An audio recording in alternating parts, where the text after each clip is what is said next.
Namo Vahang. Welcome to the beginning of another live Sangha. Hello to people watching from the future, the recording on Yam Shakta. How are you? Let me know in the comments below. Hello to all of our first guests who are joining live now. I'm grateful to be here. How are you feeling? I would love to know. If you are experiencing any challenges right now, remember that this too shall pass. And yeah, whatever you're feeling, you're allowed to. Every feeling is an opportunity for us to understand ourselves better and grow in some way. They all alchemize into something better, given our attention to them, loving awareness. And in my loving awareness right now is this beautiful moment. Thank you for being a part of it with me. I think I have a wonderful guest. Hopefully, we'll be in frame. Hello, Sandy Beans. My lovely orange kitty walking behind me. Can you see? I love you. You're so cute. Hello, everyone. Welcome. Welcome, dear G. Thank you for sharing the live, my friends. Hello, Arwin. So, allow me to begin with a bit of an invocation. This is a Shanti mantra, a peace prayer. Aum asato ma sat gamaya tamaso ma jyotir gamaya mrityor ma mritang gamaya. Om Shanti Shanti Shanti. That means lead us from the unreal to the real, from darkness unto the light, from mortality into immortality. Om, let there be peace in us, let there be peace in our environment, and let there be peace in the forces that act through us. Hello, dear Gai Singh. Nice to have you back. Nice to be back myself. Hello. Much love. Dear Edmo, thank you for your heart me. Here, I have something in return for you. Guess who brought some flowers again? These are local lavender. And they smell just divine. They were a little bit more purple a few weeks ago. Still, their fragrance is, So I hope the fragrance of all good things wafts over to you, my friend. Om Ganapataye Namaha. I have good feelings for this live stream today. I welcome one, I welcome all of all backgrounds and cultures. I thoroughly enjoy when there's a diverse group of people here to share perspectives and explore whatever is on their hearts and minds. May I be a humble host for you today. Otherwise, keep me in check, hold me accountable.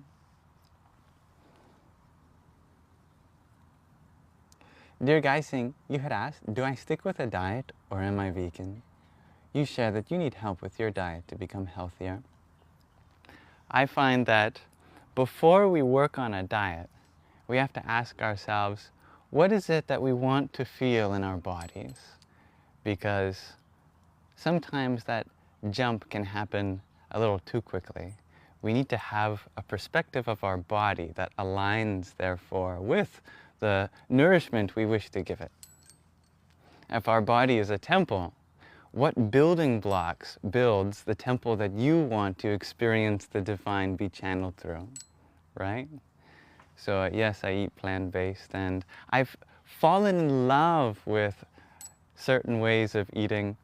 I say that specifically to mean like, if it looks from the outside that I'm trying really hard to be disciplined, it's actually super easy, because when I pick up an object and I know what kind of nourishment it contains, I understand how many vitamins are in it and what it'll do for my body positively. It's like how wonderful this offering is, you know? Because sometimes we might have a challenging time initially to pick up some food if it's like really healthy, you know? Because healthy food, compared to more processed food, is less designed to trigger our taste buds and everything. it might seem more difficult to try to eat that way. Yet if we remember like what a wonderful offering this object is to our body, we learn to love that sensation, and we develop this intimate connection between the food that nourishes the body and the body itself producing joyful, wonderful feelings in response to nourishing it that way. So for me, it's super easy when we remember that it's about attending to this temple, building up the temple of the body, giving offerings to it in such a way that we can harness the potential of the divine, which needs a suitable vessel. I hope that helps you. Everyone's body is different. Every temple is going to have a unique purpose to it. Welcome, everyone. So grateful to have you here. Dear Lynn, thank you for the heart me that you had sent just a minute ago. Allow me to offer you some lavender as well. Here's some kids playing again. All good. Aim Saraswatiyai Namaha. Thank you for sharing the live, dear Catherine. Greetings, Madeline, and thank you, dear Mahai, for your heart me. Here's some lavender for you too. Nice to see you again. Hrim Namah Shaktaye. Tyra, you have an interesting question. Is it possible that your friend who has passed on liked your TikTok? That's a very interesting question. Salutations to your friend. Much love to your relationship that you deeply cherished. It sounds like you're inquiring if there's ways for you to still receive love from someone who has transitioned from one body into who knows what other form, and absolutely, yeah.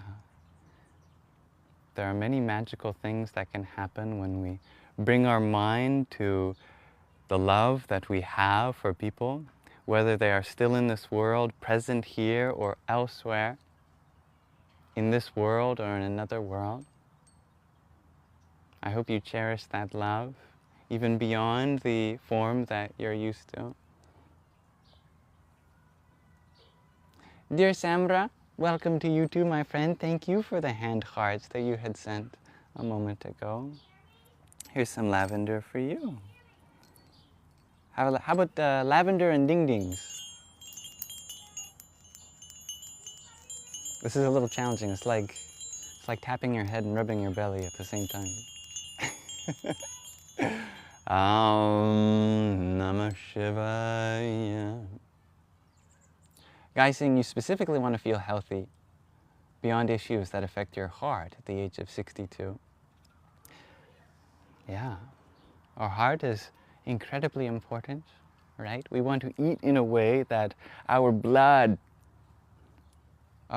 is cleansed, right? Because what affects our heart is all the things that are in our blood that pass through it.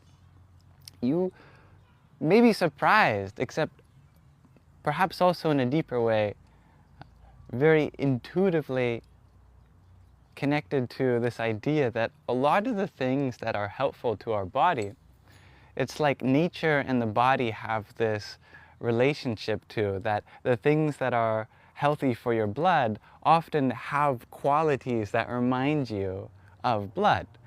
An example is beet juice. Beet juice has this quality to it where it's like, wow, if you poured a glass of beet juice and told someone, maybe they're too far away to smell, because it would smell different than blood, that this was blood, you said that to them, and it's a glass of beet juice, they'd be like, okay, well, you could be right. It kind of looks like that, right? And beet juice is actually really good for cleansing our blood and helping with our heart, too. So that's one of the things. Hello, beautiful sandy beans. My kitty running towards me. Another huge thing is stress.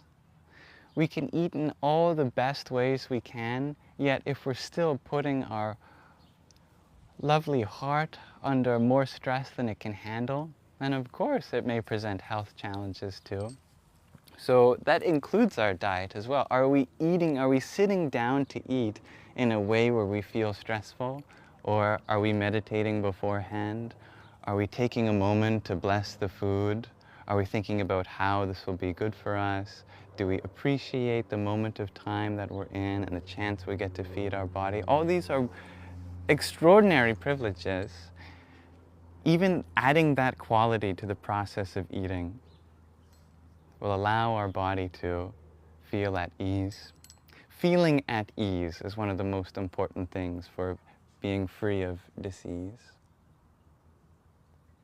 And I'd love to learn more about some of the things that can promote a healthy heart.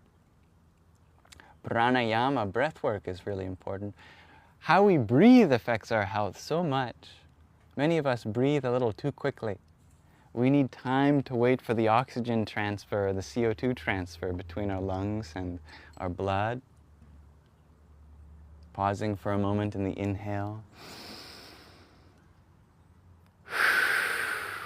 Really letting that transfer happen. And thank you, Guy Singh, for the heart guitar that you sent. That's fun. All right, let me give you a lavender too. Shri Mahalakshmiyai Namaha. Dear Kalkiji, who had asked, how do I find the energy to talk? You feel yourself, you're such a true quiet person. I feel that way. And actually, after I'm finished recording or before I'm recording, I'm generally a quiet person too. I think many of us are, unless we're in our element, when we have been given the allowance to speak from a place where we feel inspired, then even the most quiet people can really pour from their heart. And that's why I'm so grateful for all of you to be able to provide me this moment. Thank you. You just ask someone about their special interest, whatever it may be. If they're given that allowance to express themselves in whatever way they can, they will. Otherwise, I'm a pretty quiet person too. You gotta balance them, right? Dear Anastasia, thank you for your rose. Krum Karlikaya Namaha. Here's some lavender for you. Boop.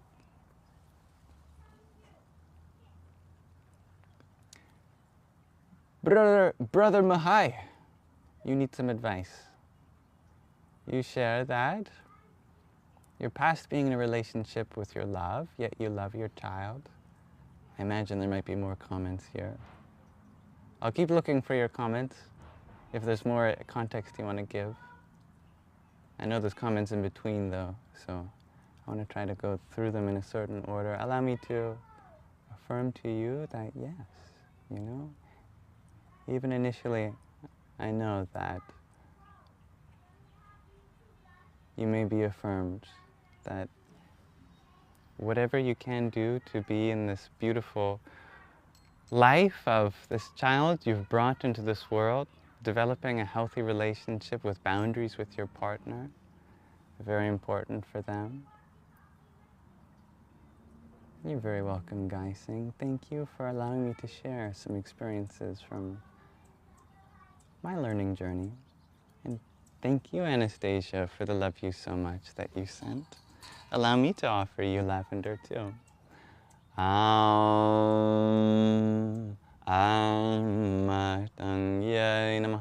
Just making my way comment by comment, gift by gift, so thank you everyone for your patience if you sent something and I'm still scrolling. Hello, Kelly James. Happy to see you too. Thank you, Guy Singh. I'm so happy you love lavender, dear Kalkiji. I do wonder, I wanted to test something.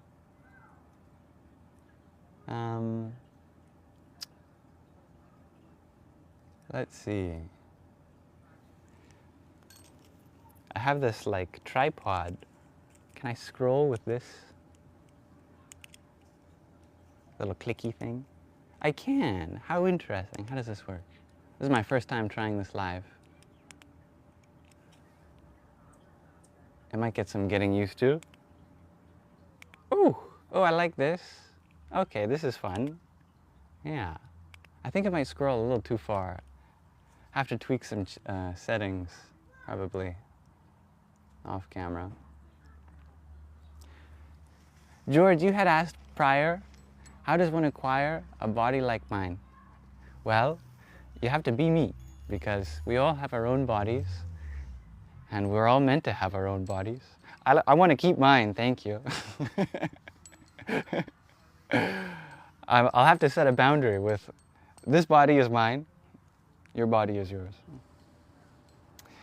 We try to compare our bodies with each other because we see desirable features and then compare it to our own and ask, why am I like this?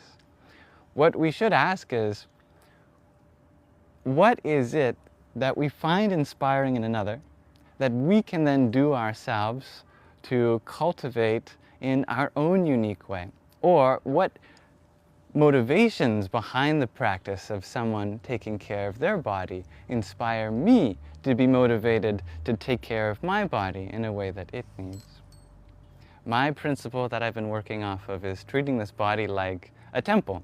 As I've said, a temple is where we get to channel the divine. If this body is this incredible amalgamation of chemical reactions from Mother Earth herself, then she is a goddess. There is an intelligence in her that whatever I am has been called through. I therefore have a duty to give back to Mother Earth in some way. And I can only do that by taking care of the intelligent processes that she has endowed me with, that we all have been endowed with. And by the way, thank you for asking me how I was doing, Kalkichi. Today I'm feeling happy, yes. Feeling inspired. I woke up a little earlier than usual today, so forgive me if I'm still waking up in some ways. Oh, good. My mom has informed me that our new dryer works. It stopped working a few days ago, and I actually put a clothes string up, and I'm drying all my laundry in the yard right now, doing it the old-fashioned way. It gives me appreciation for how things have been done prior to modern technology.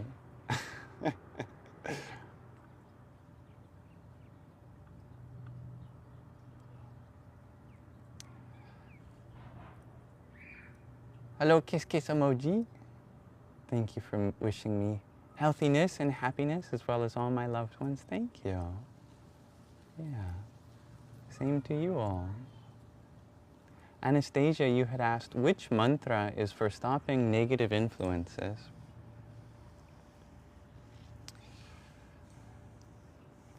There's an extremely powerful bija for cutting away the things that have already served their purpose elsewhere. And it's tied to a very powerful and fierce form of the goddess, namely Ugra, form of Kali, Shakti, divine feminine, in her necessity of setting boundaries for material creation. And it's one word, one syllable. It takes a little practice to learn how to pronounce. Sanskrit is very precise.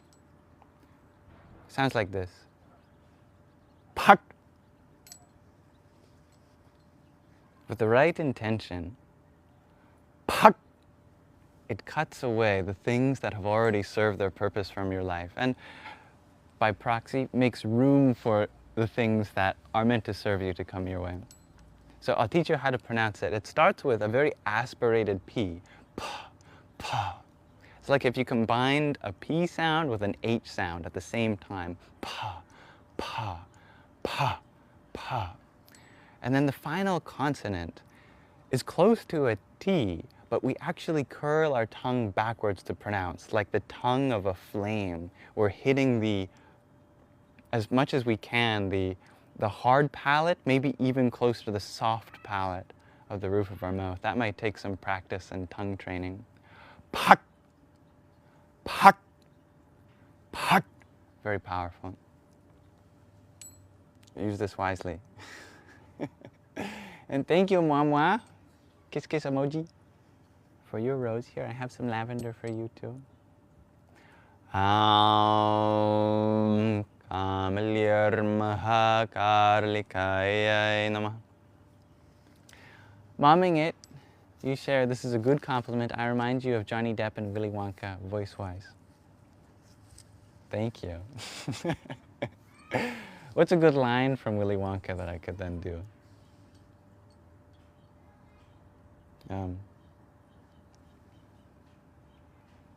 Everything in this room is edible, even me. But that would be called cannibalism and is highly discouraged. Something like that.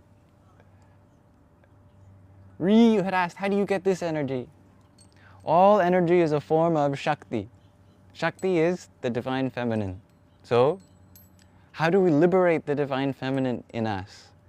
We have to learn how to be ourselves freely. How do we learn how to be ourselves freely?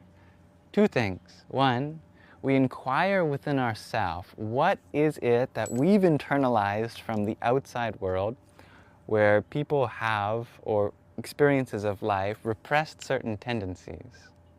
What is being repressed within us? This requires introspection.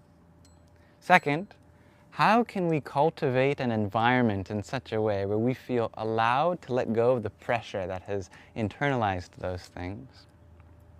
A very simple practice is make your room in such a way, your room where you sleep, where you do many activities, like maybe that's also where you study, maybe that's also where you play games, maybe that's also where you do certain hobbies. Can you cultivate a room that really allows you to feel like you can express yourself? That is such a simple spiritual practice, because our environment reflects what's inside us, and what's inside us reflects our environment.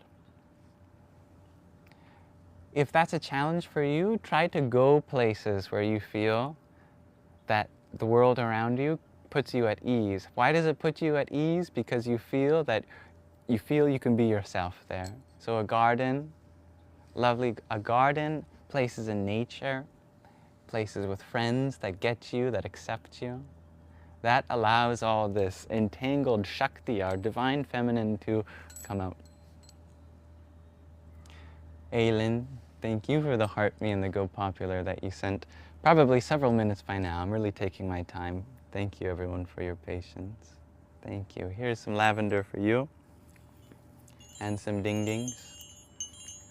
Ham Hanumate Rudratmakaya Hum Bhat Swaha. Hello.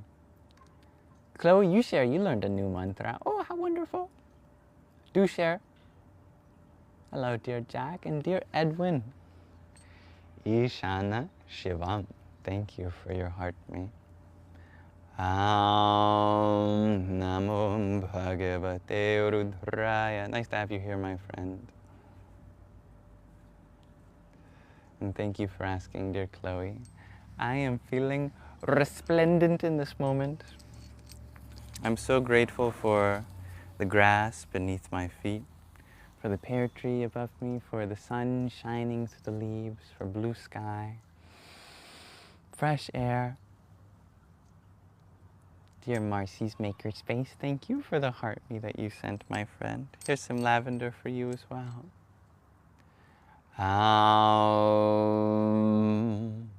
Bhurmhuvasva tatsaviturvarenyam bhargo devasya dhimahi dhiyo yo na prachodayat.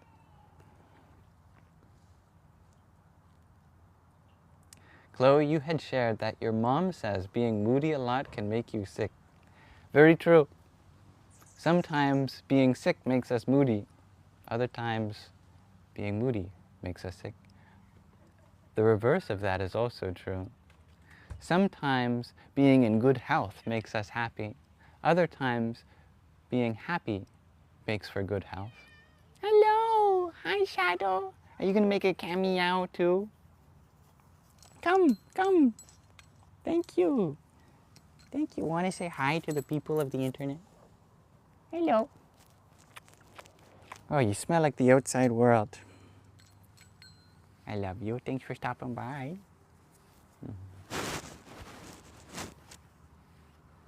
Kylie, you ask if I listen to Greta Van Fleet. Please forgive me if I have yet to learn who this person is, or maybe you can remind me. Madeline, you feel the physical effects of stress, yet your life has many stressful factors. Ah, Shadow! You're so cute. pulling my setup down. Oh, good, my friend. You are exploring. You are being a curious cat. Showing me where I have to stabilize some things. Okay, let's see where I left off.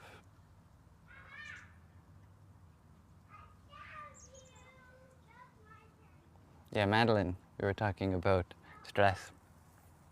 If our life has so many stressful factors, of course, one question is there anything in our capacity to change the situation of our life?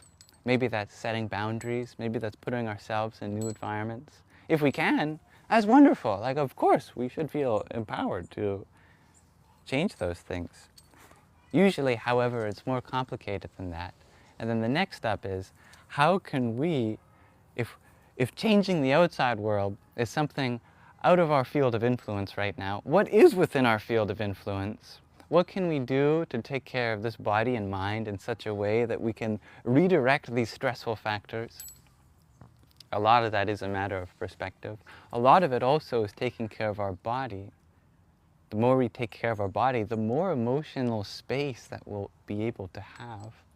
Right now, we might feel like if someone threw a rock in a puddle, that whole puddle might be dissipated by the force of the rock hitting it. That might be what we feel emotionally right now. A rock might be a stressful factor in our life, and the puddle is our emotional capacity. How can we add water so that our basin becomes larger? What if a puddle turned to a small pond? Then if someone throws a rock in, yeah, it'll make a big splash and it disturbs the whole water. Yet we still have that reservoir to hold the rock calmly.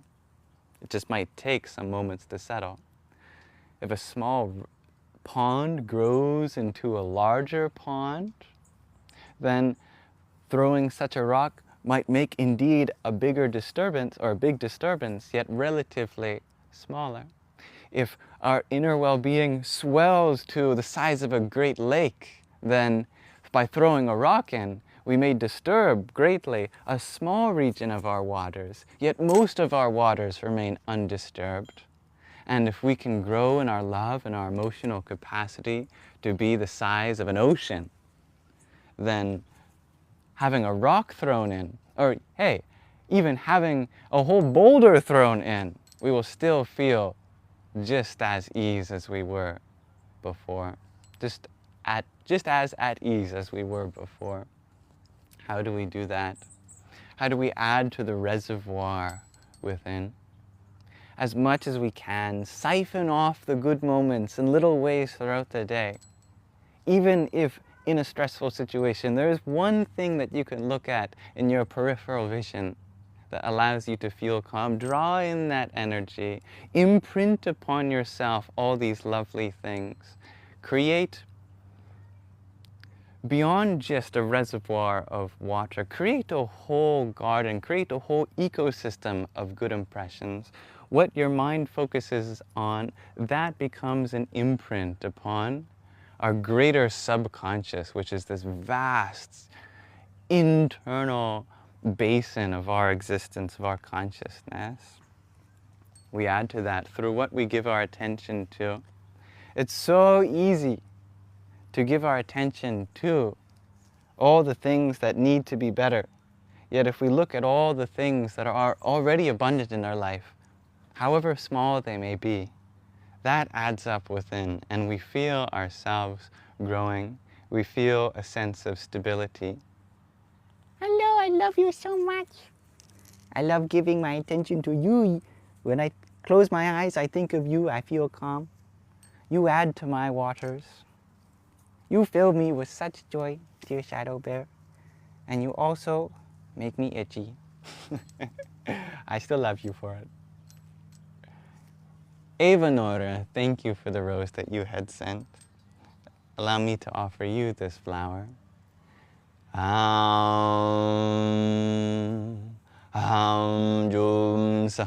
Trambakam yajamahe sugandhim pushte vardhanam urvarukamiva bandhanan mrityor mukshi yamamritad.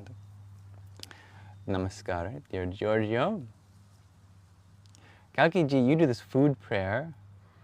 Brahmarpanam, Brahma Havir, Brahmagna, and more.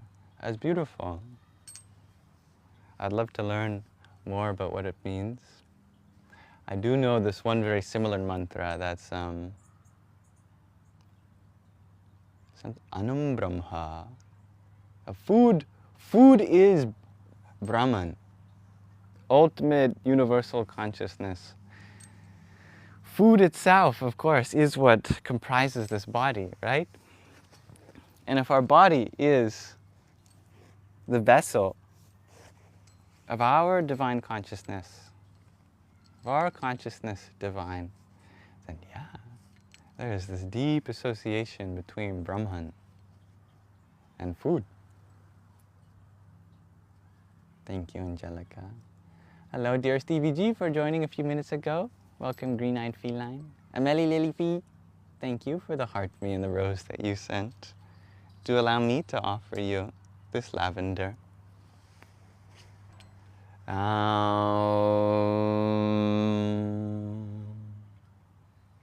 Yogeshwaraya Namah. And thank you, Green-Eyed Feline, for the heart me that you had sent. Namo Bhagavatya Rudhranyai. Have I tried rose fruit? Asked Upwald. I have yet to. I would love to, from the sounds of it. Thank you, Green-Eyed Feline, for your s'mores. I'd love to give you some jingles.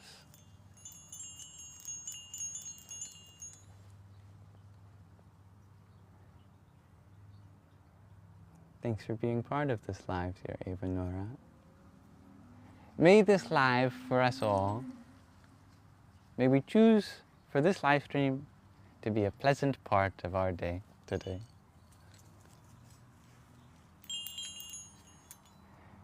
Adrian, you had asked, do I eat meat? I did when I was younger. Hello, Shadow Pear. And right now I eat a plant-based. Well, plant-based, I say plant-based, but it's also partly fungi kingdom-based, partly bacteria kingdom-based, isn't it? I trust that whatever you are doing to take care of your health right now, that is where everyone else is meant to be. As long as you are taking care of all your nutrients, there's benefits to every style of taking care of one's body. So long as it suits your particular needs. Stevie G, you talk about depression. You shared something that's been a long time since you felt. Yet in the evening you get that sad feeling. I also get that sad feeling in the evening. I feel this kind of reminiscence for the day. And then when I sleep and I wake up, I feel better. I think it's my body telling me, it is time. I know you had all this excitement for the things you planned to do today. We might have a million things planned for one day, and we can only do a handful of things of all the things we wish to do in a day. We let those things aside. We feel beautiful, enveloping nature of Ratri, the goddess of the dark, come, and she allows us to feel our more solemn inner emotions, and we dive within to explore what's there. We enter dreamland, we rest, we dip into the oversoul, and we rise back up again refreshed. This is a good mantra, Kalki-ji. Gurur Brahma, Gurur Vishnu, Gurur Deva Maheshwara. Hello, dear Amra. I am happy. How are you feeling? This is a good mantra, dear Chloe. Om Tare Tuttare Ture Swaha. A lovely Buddhist mantra to the goddess Tara. Very healing. Angelica, you wonder how old I am? If it's a question I'm comfortable answering. I like to say that all the atoms in this body, perhaps forged in stars billions of years old. DNA carrying lineages millions of years old, holding thoughts and ancestral ideas thousands of years old. Born from my mother 24 years ago, the soul is ageless, ever new, reborn in each moment. Hello, QHK12. It's been a long journey. Hello, dear Denise. Ollie, you wonder if I still believe in lucid dreaming. Everything I believe in, I still believe in. My journey of life thus far has only been learning to believe in more things. Have my perspectives expanded? That is the question. Of course.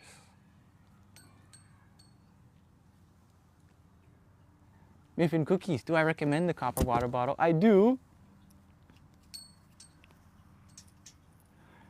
Especially for those who might need a little bit more copper or iron in their diet, because copper helps in iron absorption.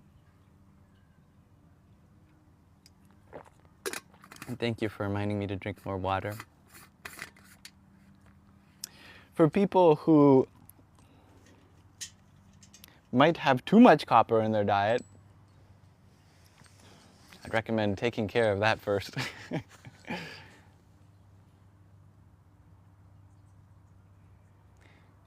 Adrian, you ask, are my parents proud of me? Yeah, I think so. I think they have conveyed to me many times. I'm so grateful for the parents that I have. Are your parents proud of you? I hope so. Are you proud of yourself? That's the most important question.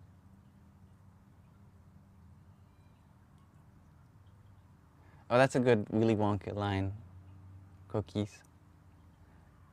Good morning, starshine. The earth says hello.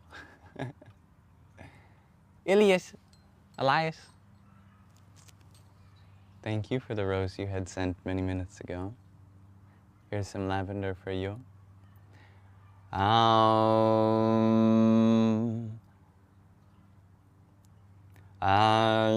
Hrim Som Tat Shakti Nambarenyam Somaschandrasya Dhimahi Ojo Yona Prachodayat.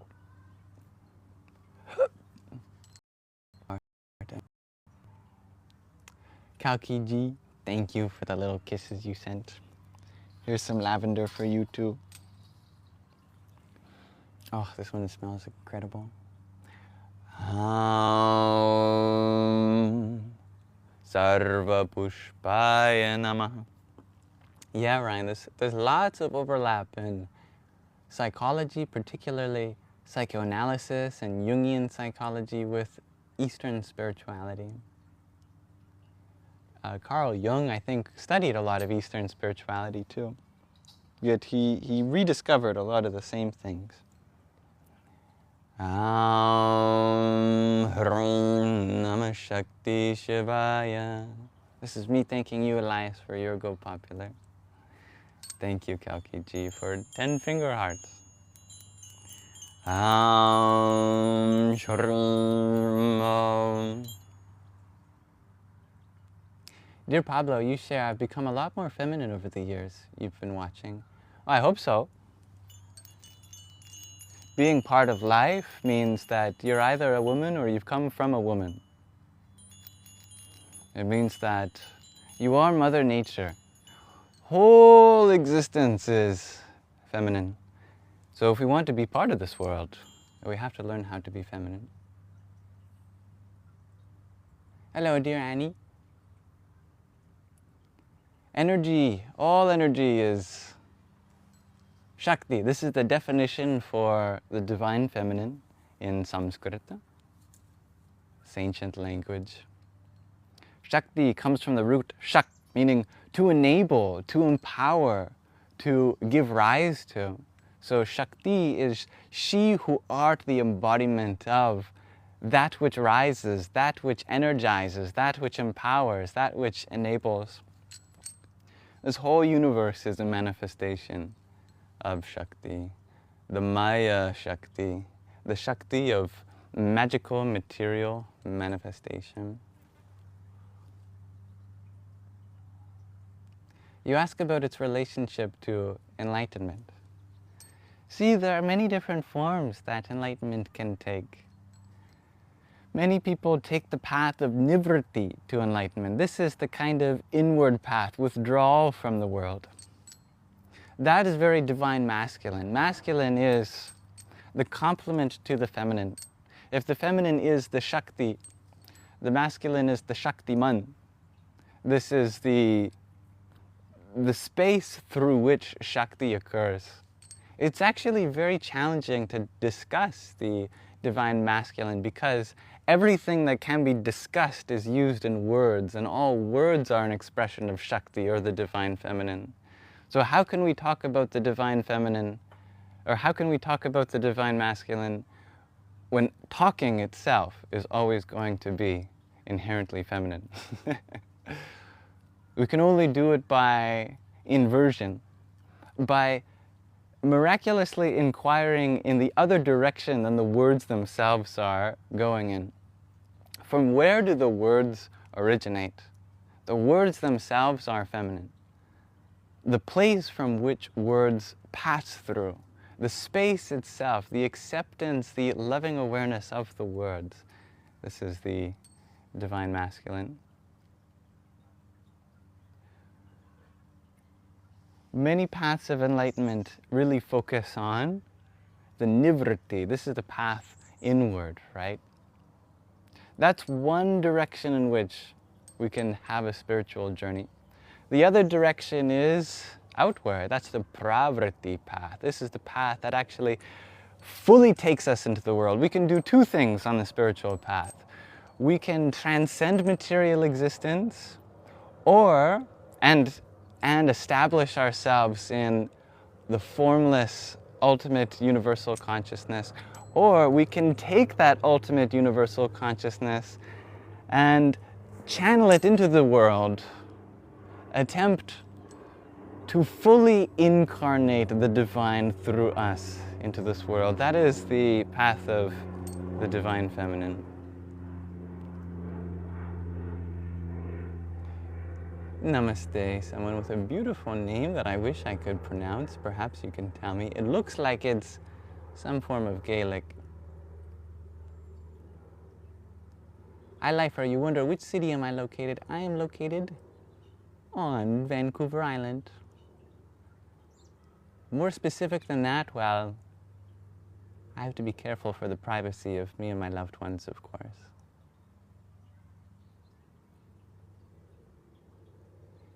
Dear Sarah Mooncake, thank you for the finger heart. Allow me to offer you this lavender too.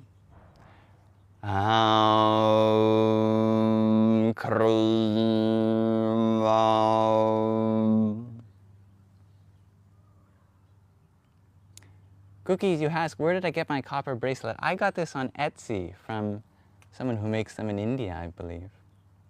Copper is wonderful for your skin, antimicrobial. It's also connecting you to one's solar energy. Solar energy is the sympathetic nervous system.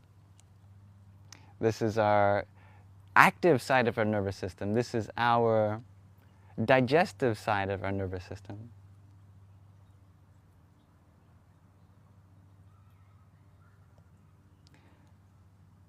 Dad's visa, you share that drink and drugs is what some people do. It's true, and this is what I have done throughout my early adolescence.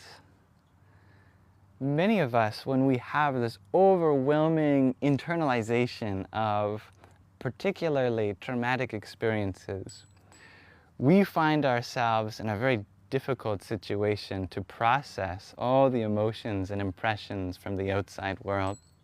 We feel quite distant from the form of body and mind that feels comfortable in.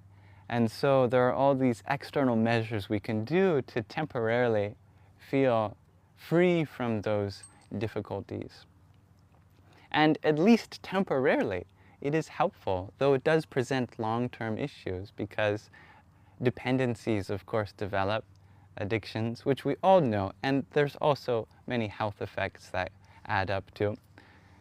And the kind of spiritual reason that there are health effects long-term from looking externally to substances is because we are letting our body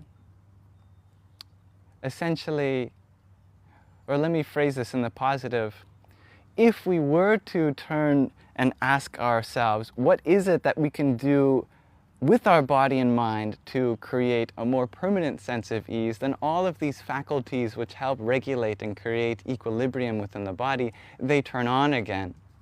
And they can only be given the chance to turn on and stay on to create a homeostasis within our system if we do the hard task that is learning how to manage our body and mind, like manually, in manual mode.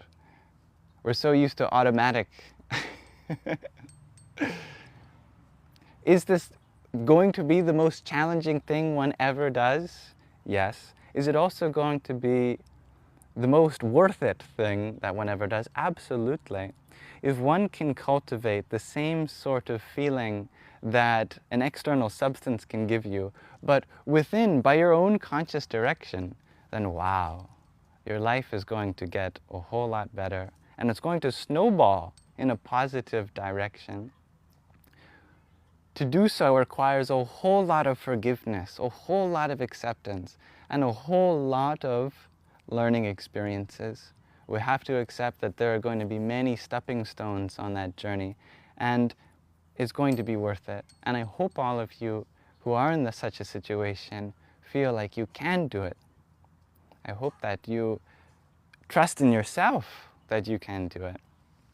Because the human body, when functioning at optimum capacity, is this miraculous experience of love, of consciousness, of emotion, of empathy, and so many other abilities that maybe we have yet to experience, or we used to experience in childhood, or at least in our imagination as in childhood.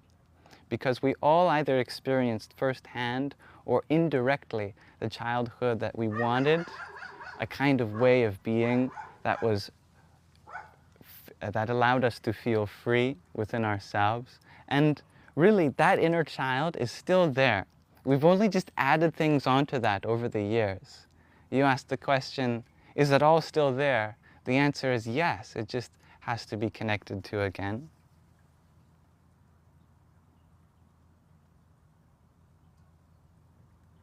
Hello, I love Chloe.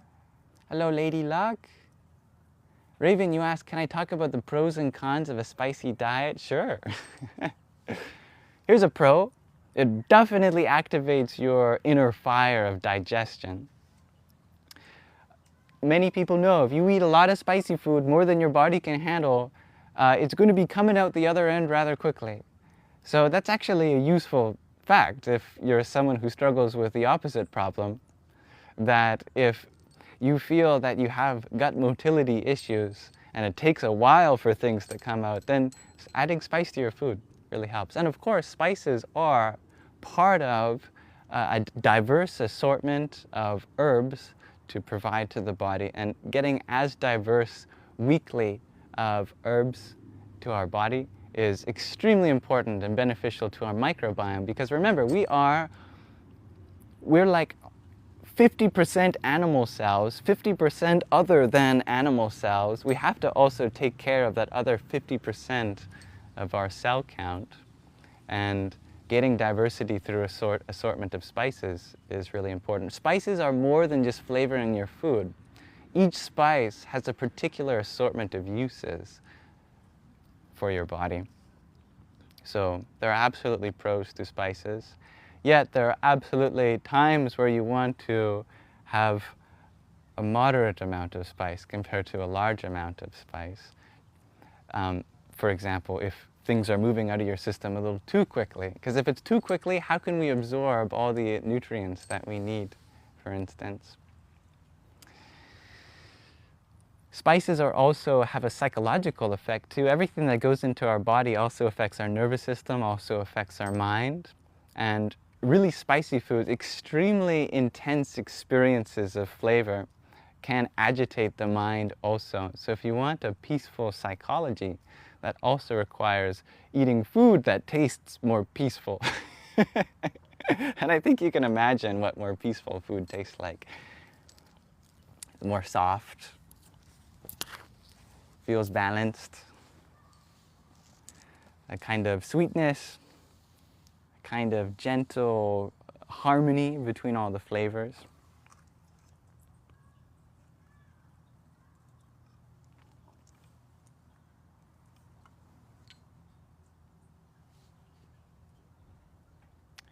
In yogic thought, spicy food is rajasic. So it activates our passion, it activates our intensity, it activates some of our irritable tendencies. It puts us in a state of high mental dynamism, which is, and also in your body, your metabolism in such a state, which is really useful if we need it to get there. If we're already existing at such a level and we want to come down from that, then we prioritize more sattvika foods. Often we try to really flavor our foods with intense sweetness, intense spiciness, because we need to become more sensitive in our tongue again. And when we've overloaded our sensory experience, we try to push higher and higher through the law of diminishing returns to get that same experience. If we're a smoker, or if we're used to a highly processed diet, then our threshold for experiencing flavor gets higher and higher. Sometimes we need to take a step back and cleanse the palate, as it were. And then things that used to taste more bland, actually you start to taste all the flavor. Like if we're used to drinking a lot of juice and pop and things like that, you taste water and what does it taste like? You'll be thinking for a while and it's just kind of like fluid that goes down. If you only drink water as a fluid for a week, you'll find at the end of it, you can taste minute differences in the mineral composition depending on which source you get, depending on what has been dissolved in the atmosphere, how long it's been sitting there, what its temperature is. All these things create a whole different kind of experience for water, and you start noticing all these things. Often in our hyper-processed diet, foods that seem healthy seem like they're bland, yet if we only eat those bland foods for a week, by the end of it you'll see that they're actually super flavorful. We just needed to regain that sensitivity to all of these subtle different parts. And then when you do eat super healthy food for several weeks, then you try something that's hyper-processed, you'll realize that it's too much. Your body immediately goes, whoa, that's much more packed full of things than my body can process. That is an intensity beyond which this system is made for. Yet we're so used to operating at such a tolerance to those things that we've normalized it. So you can resensitize your system to use less of these things. All right, where did I leave off? Let me try to scroll back up.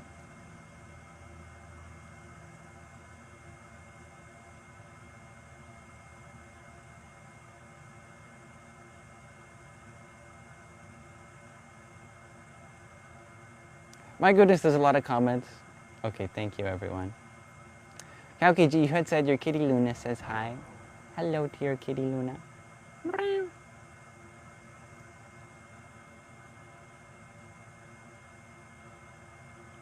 Namaste, Jerzizi. You had asked, what happens after death? You know, I think what you're experiencing right now, We talk about the afterlife as though we have yet to experience it. Who says that it's something different from what you're experiencing right now? Is it possible that this is heaven? Who's responsible for making it a heaven? The inhabitants of heaven, right? If the inhabitants of heaven want to make a mess of it, surely heaven provides that freedom. Heaven provides us the ability to make meaningful choices, and meaningful choices mean we can go one way or the other. And meaningfully, we've gone the other way. Meaningfully, we can go back the other way. We have everything we need in order to turn this back into a heaven. This place has changed a lot over time, so much so that in our current incarnations, perhaps we have yet to remember that we are living in paradise. We've already done that. We've gone through the challenges necessary for us to be born in paradise. Paradise is Mother Earth, being a part of this beautiful universe. Do you know of a universe more beautiful than this one? Do you know of a planet that has more possibilities for your soul to express itself? Do you know of a place that allows you to do so many things, to explore innumerable challenges in life and grow and experiences the multitude of flavors through all senses? This is the place. We also have the capacity to make it any way we wish. We just have to continue to work on ourselves individually so that what is within here becomes a reflection of what we want to see out there. Om Namah Shivaya, dear Sandra, and thank you for the heart me that you sent. Here, I have a stem for you. Wait, I have more than the stem. I have lavender too. Kali Maha Kali Kalike Parameshwari Sarvananda Kare Devi Narayani Namostute. Oh, thank you, Donsky Yoga. Hello, Pee. Nice to see you too. Oh, thank you, Raven. Whatever peace I experience, I do hope it's infectious. Whatever wonderful feelings are within me, I try to remember that these wonderful feelings are for others. And whenever others are feeling sad, if I'm in a good place, I remember their sadness is for me to hold to, for me to empathize. Let the world's sadness be mine. Let my happiness be the world.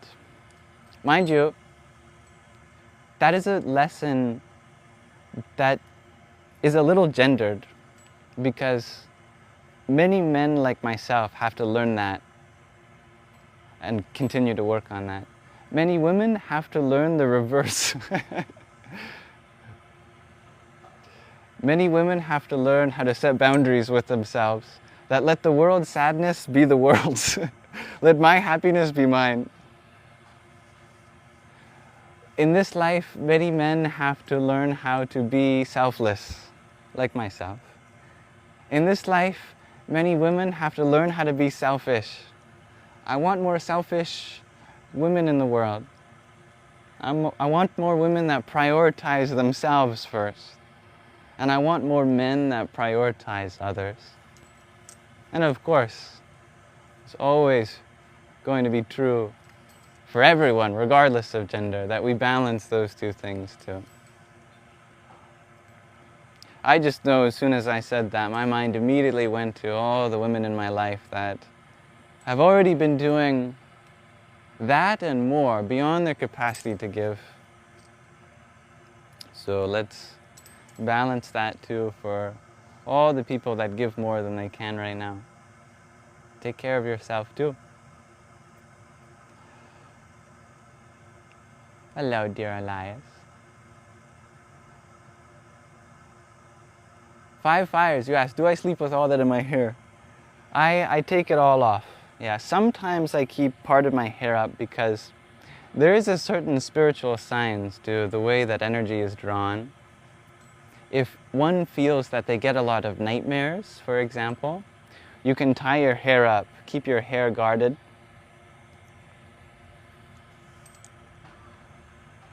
Having hair and head adornments can be very spiritually protective.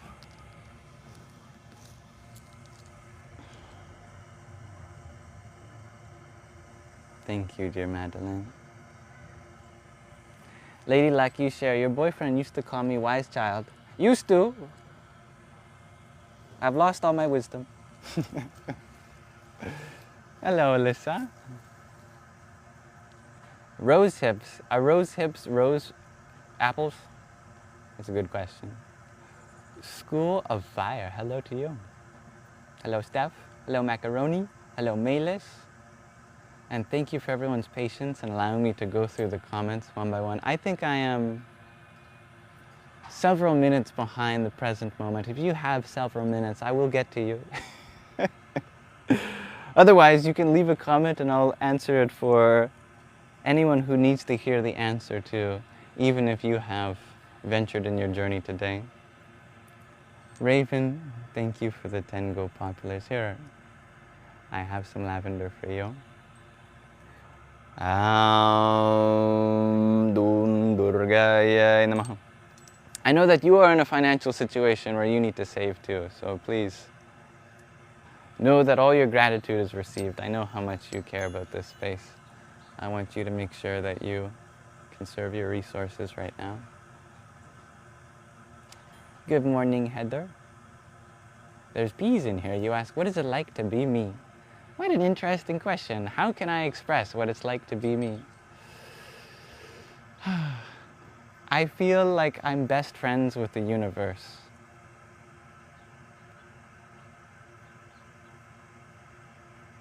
I'm in love with life.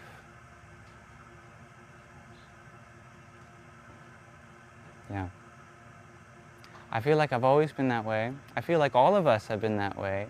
Yet I've been very privileged to hold on to that as best as I can and rediscover that in later years and realize that my purpose is to continue falling in love with life as we did as children. I feel like an eternal child. I probably will feel that at the age of 100 still. At least I vow to. I do like the jingles.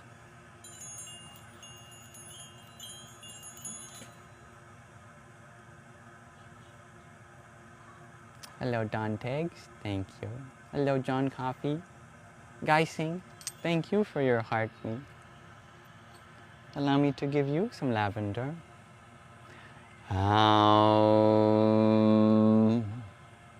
Namo Yogeshwaraya. Cats are playing. Hello, the Matrix I am. Thank you for a shard of hope that you sent several minutes ago. Allow me to acknowledge it now. Kamalyar Mahakarlikaya Namaha. Dal, thank you for your heart, me too.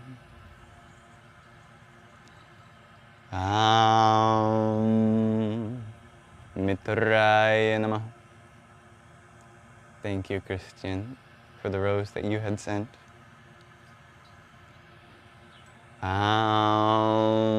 Rabaye Namaha. Welcome back, dear Jacqueline. Thank you for your heart me. Oh, I think I have a better piece of lavender than that for you.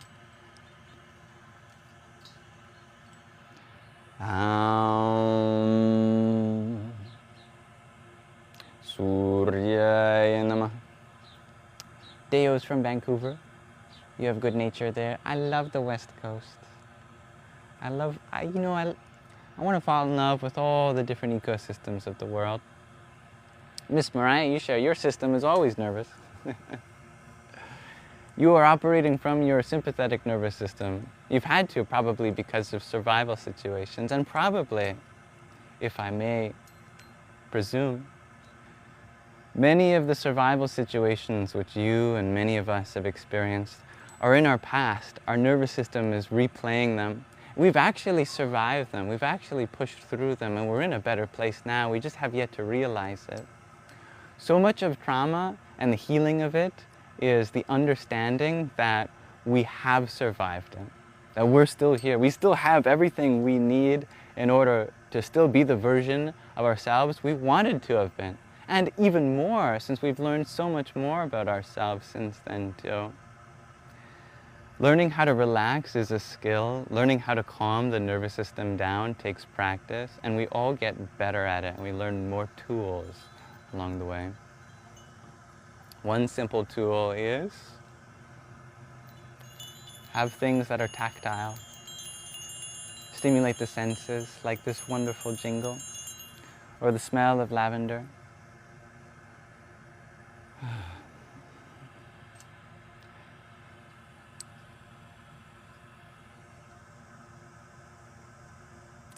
Emily, thank you for finding intelligence in me. I feel like I am just at the very beginning of an infinite journey of learning. You had asked, where do I advise a beginner can start learning this stuff? Well, it depends what stuff. I feel like whatever excites me, I try to learn. I'm excited about the things that allow me to express my unique gifts. Lately, I've felt that's true for learning about nutrition, taking care of the body, movement, stretching. I'm interested in these things, so I try to connect them with ancient ideas because I feel like there's so much ancestral wisdom, much more than many of us realize that's there. We might have this modern perspective that with the Industrial Revolution and science that we kind of overruled everything we knew before. Yet, I feel like there's so much that we could learn from the past. I mean, we're talking about upwards of 1 million years of human evolution, 100,000 years of specifically our species, or our genus of species. It's remarkable about things that we are just relearning through science today that many indigenous cultures have always known, for instance. So one of the things that excites me about learning is how I can be a bridge between the far past and the future. If the present moment is that which is between the past and the future, how can we properly be that bridge? What is it that we can learn from what's come before us? And what is it that we can then go forth with and bring something in a new way back into this world? There is a raccoon at my door, thinking about going inside my house to get some food. Oh, and you have one eye. What an interesting raccoon you are. Do you want an egg? I may eat plant-based, but you, my friend, I know you'd appreciate an egg. I'm going to give you an egg. Hello, my friend. You have been through some challenges in life, haven't you? I am a friend. I will get you an egg. You are right. Human house. Human house with human food.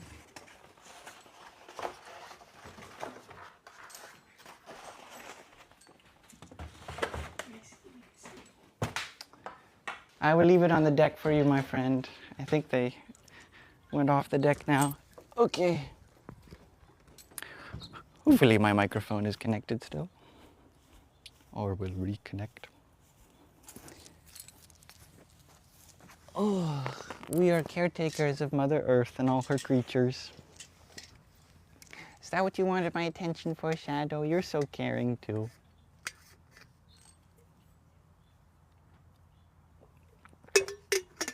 Yeah, take care of our stomach. stomach is like the first place that new things that we add to this body really sit in for a while. So we have to make sure that what we're adding to the body is going to support it in a proper way. Imagine looking at a food item. Before you put it in your mouth, ask the question, imagine this sitting in my stomach for a few hours. Is this going to do good things, or is something I might need to heal from?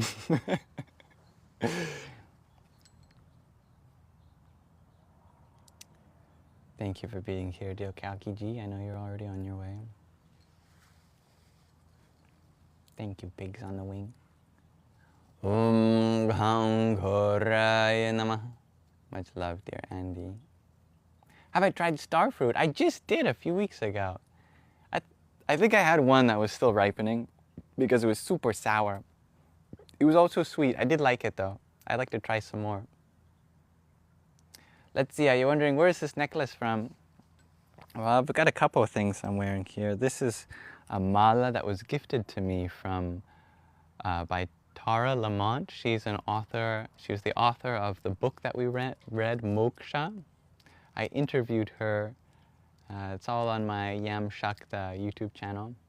I believe she said that this mala was from an ashram in Rishikesh. I believe Swargashram in Rishikesh. I'm also wearing a Ganesha pendant. This was a gift from my mother. Om Gang Ganapataye Namaha. And then I just made this last night.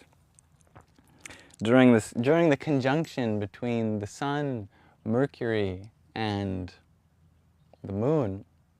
Very powerful conjunction yesterday. Mercury up here, the moon down here, the sun in between. See, the sun represents Chit, divine consciousness. The moon represents our manas, the mind. And Mercury represents our buddhi, our intellect. This is this divine internal alignment. We can really focus our intellectual abilities on something. I was making a whole lot of jewelry last night, and one of the things was this little Rudraksha choker. So you can see here, I just used 2 different types of Rudraksha seeds and strung them all traditionally on a cotton string.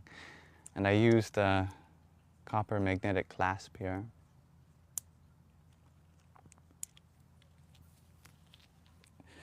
So one of the necklaces you were asking about has certainly been described, if I went through all of them now.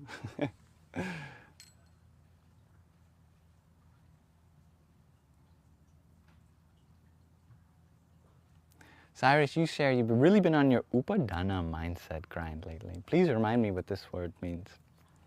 If I remember, dana, is dana gift?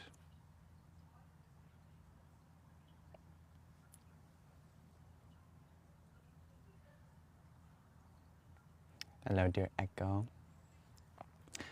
Another thing that spicy foods can do is help flush your system.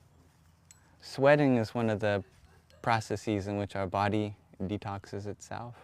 Hello, dear Danielle.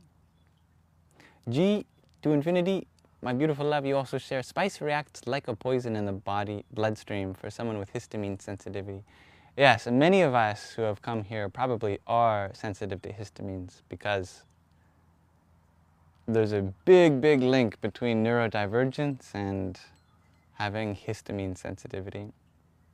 And also there's a big, big link between being neurodivergent and being spiritual. So, there's an indirect connection there between being on the spiritual path and having histamine sensitivity.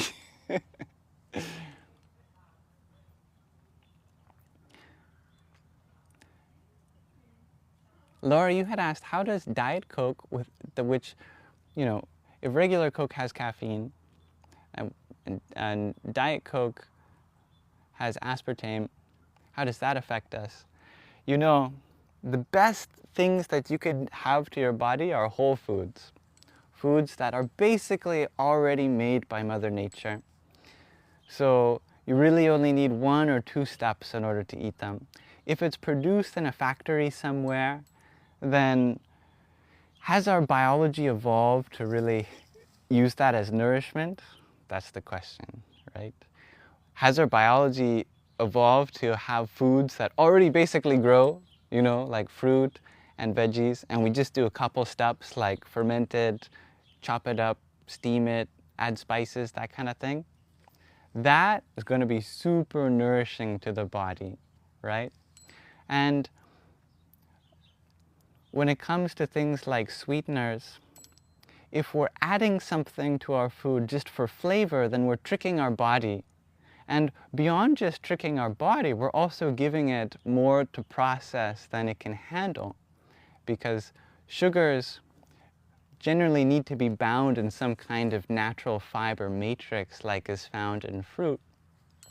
Otherwise, they cause all sorts of things to happen, spiking our insulin and causing lipogenesis, and then our body begins to store stuff in a survival state, because the only time in history, evolutionary-wise, where our body would ever get that amount or think that it's ever getting that amount of something is if we knew that we were in a survival situation and we had to feast on a whole lot of food, because who knows when the next time we'd eat is, right?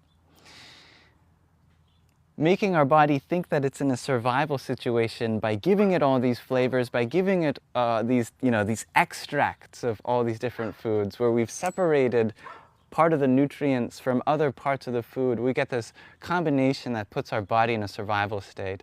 Even food that technically is 0 calories still puts the body in a survival state, like aspartame. Even really good sweeteners like monk fruit or even stevia. Even stevia triggers an insulin spike because the body thinks that it's getting a whole lot of carbohydrates in the form of sugar, monosaccharides, really quickly. So even though the body is free from that extremely high and quick intake of sugar, it still thinks it's going to receive that amount. And in some ways, that puts the body into more chaos. So if we transition from actual sweeteners to sweeteners that make us think that we're getting sugar, then the body becomes even more disconnected from the nourishment that it's supposed to be getting. So the best kind of way to get sweetness in your diet, because it's so important to have sweetness. If we want to be sweet people, we need sweetness in our diet. It's to eat the foods that are already naturally sweet. Make sure you get your berries and your fruit. Make sure you are having your wonderful food in a way that is delicious to you. And our natural sensitivity to realize things are a lot more flavorful than we've been trained to becomes alive again, and foods which previously seemed more bland actually become so much more flavorful.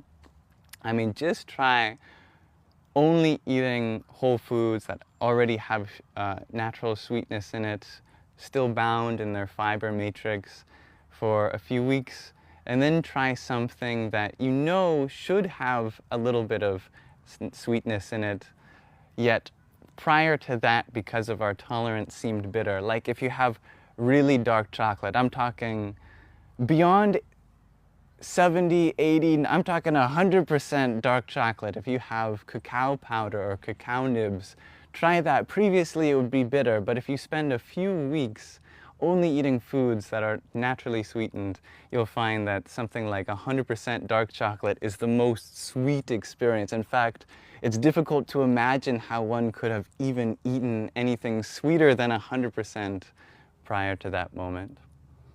So many foods that before were bitter or pungent, we could see, oh, the body was actually just calibrated in a way to try to tolerate the overload of sensory experiences in our hyper-processed foods. So as much as we can eat food that is still living, you know, like fruit, these vegetables that are all still green, and very specific certain distillations that we know have had very few steps in the process. Really good oils like extra virgin olive oil, coconut oil, really good spices like turmeric and cumin, ginger, these types of things, fermented foods, foods that generally are going to only be 1 or 2 steps to add to the body from the way that they're naturally grown. The body loves food that has been given the best chance to thrive, food that has remained a lot of its cellular processes active, even to the point that you add it to your body. This is an ideal, right? This is a goal to reach probably for many of us many years from now. If you're in a position where you can do this now, I mean, that's amazing. Yet most of us, that's an incredible, blessed privilege to be able to get to. And so this is a target, right? And a target takes time. If one hears this and then they start to judge themselves, remember, the point is to accept where you're at right now, love yourself, because still, even if we're giving things to our body that it's difficult for our body to process, we can balance that with really wonderful thoughts. If we know what's going in is going to cause challenges to our body that we may need to heal from, that's good that we know, because it's much better that we know and do it consciously than do it in such a way where we end up finding out years down the line that all these health effects have added up and we require so much more healing. At least we can put the body in a state of conscious awareness of what's happening to it, and then through the power of thought, through our psychosomatic connection, we can mediate the effects that it's causing. That is to say, when we are still on a path that takes us to the long-term goal of eating in such a way that really treats this body as the temple of the goddess of Mother Earth that it is, then at least balance it with really powerful, conscious and high thoughts. Accept what's going in. Pray that everything that is going to serve this body goes to where it needs to go, and that everything that's already served its purpose passes through with ease. That is one thing we can do, even if we're just beginning on a long journey towards taking care of ourselves. And as with all things, it's about the journey. It's about having love and acceptance for each step along the way. Be happy with where you are now. Be happy with the food you're eating now, even if it could improve. What could improve is for you to be inspired about. Be inspired. Make it a challenge that makes you happy to learn more about your body. Even just taking care of it a little better 1 week at a time is something to feel motivated about. So please be free to be exactly where you are in your journey right now. This is a path of acceptance. This is a path of gentle and slow growth. We can try to change all at once, and that's going to cause all sorts of effects on its well. We do need to taper into these things gradually, like the gradient of a sunset. The body needs time to prepare itself to be healthy too. Actually, we can cause a whole lot of health effects by trying to be healthy all at once, which is rather paradoxical. Like, for instance, if you start eating a lot of whole foods, you're suddenly going to be eating a lot more fiber. And fiber requires us to have a real ecologically diverse microbiome inside of us. That's going to be really hard to digest that much fiber if we're still working up to such a diverse microbiome. So it's a good thing that these things take time. It's a good thing that we have a journey and we can feel at ease rather than feeling like we have to do all this by tomorrow. And this is all just one part of the journey. There's so much more. Yet we do this to take care of the body because we love it, because the body is our vessel, the body is a temple.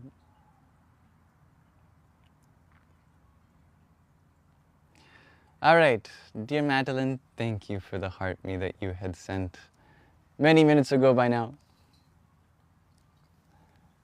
There's lavender for you. Packs a good punch. I had some lavender tea this morning. It was beautiful. Delicious. Namo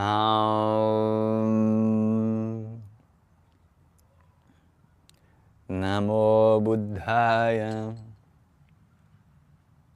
John Simon Ritchie, you had sent a heartbeat. Oh, pardon me. I am digesting my first meal. Bhanave Namaha. Dear Lucho, thank you for your rose. Here is some lavender for you. Khagaya Namaha. Welcome, Kitty, who joined several minutes ago. I'm just getting to your comment now. I am Trinity. Thank you for the heart me. And the 22 love you so much is that you said.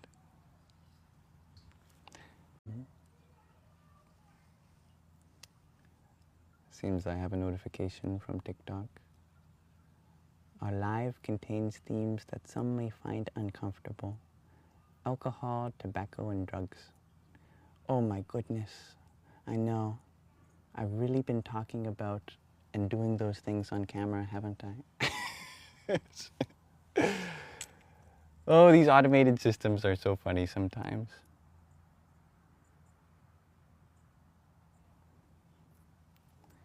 All is meant to be.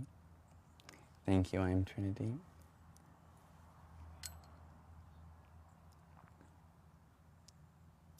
Salt also gets saltier after we transition from a time where we use a lot of salt on everything. Yeah.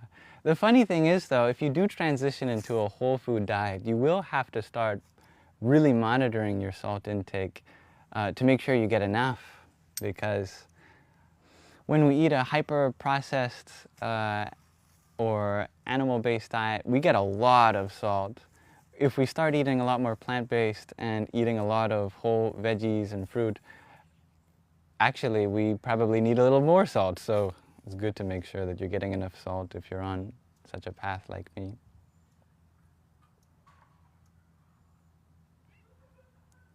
Kelly, you share veggies taste like candy to you now. Fresh artichokes and coconut fried zucchini are delicious, right? Yeah, actually the veggies are like the thing that I'm looking forward to most about each meal. They genuinely taste like candy. And this is kind of mind-blowing. If I said this to myself, prior version of myself, like even from a few years ago, would veggies be like the biggest and most tastiest part of your meal, the part that you're looking forward to, that tastes like candy? You'd be like, I'd think that that future version of myself was crazy. And part of me still feels crazy when I take my steamed veggies. It could be as simple as broccoli and carrots. I've just spiced it in a certain way, steamed it very slowly, you know, added a little bit of coconut oil, cumin, turmeric, salt, that sort of thing. I go, wow, is it really possible that this is tasting that good? But this is the connection between the body that we become so grateful to develop. When the body knows that you give it food that it needs, then it rewards you for a habit of eating and providing to your body in a way that the body is grateful for. The body just floods your system with happy chemicals, you know, because we're evolved to listen to our body's cues. And when the body knows that we listen to its cues, then it really gives us the cues that make us feel good too, that we're on the right path too. Dear Danielle, thank you for the 10 roses. Pushne Namaha. So it's more than, you know, if I say something that inspires you, that's wonderful. Yet if you feel the inspiration coming from your own body because you've chosen to listen to it, then that's more wonderful than anything that anyone could ever say. More than words, it's a feeling that you get from your own body. I love that for you, Arwen.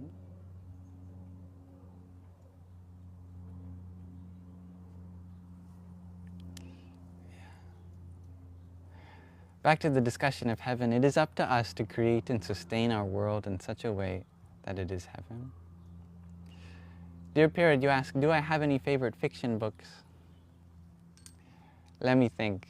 I really liked, it's actually the amount of books I've read in my life, I can probably count on one hand. I do love stories. I think as a child I consumed a lot more movies than I did books. One of the movies I could tell you that is one of my favorite childhood things, it was The Iron Giant. I used to watch that on repeat when I was a kid. Also The Lion King. I think I watched that many times over. Finding Nemo. Probably my top 5. They were in the top 5.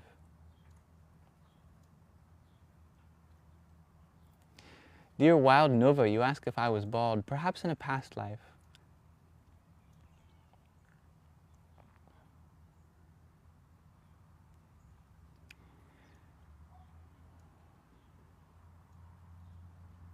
Dear E-Money, you ask, how do I explain all living beings eating each other for energy? There's a couple things here that is important to understand. One of them is that humans have really changed the way that even animals behave unto each other. I really do believe that the whole structure, the hierarchy of the way that animals eat other animals has changed. I think that the more one is in a survival situation, generally the more that animal adapts to eating whatever it can, even if it's another animal. Because, let me put it like this, either you manage your nutrients consciously, or you eat something that managed its nutrients consciously. The point of nourishment is to ensure that you get all of the essential nutrients that this body needs external help with. Either we do that ourselves, or we eat the living material of something that has already done that for itself, right?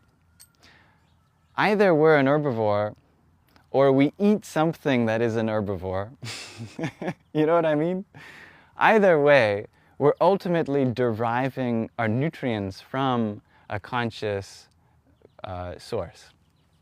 And by a conscious source, I mean tapping into one's own needs and looking around for freely available sources that we can derive the benefits from its nutritional composition.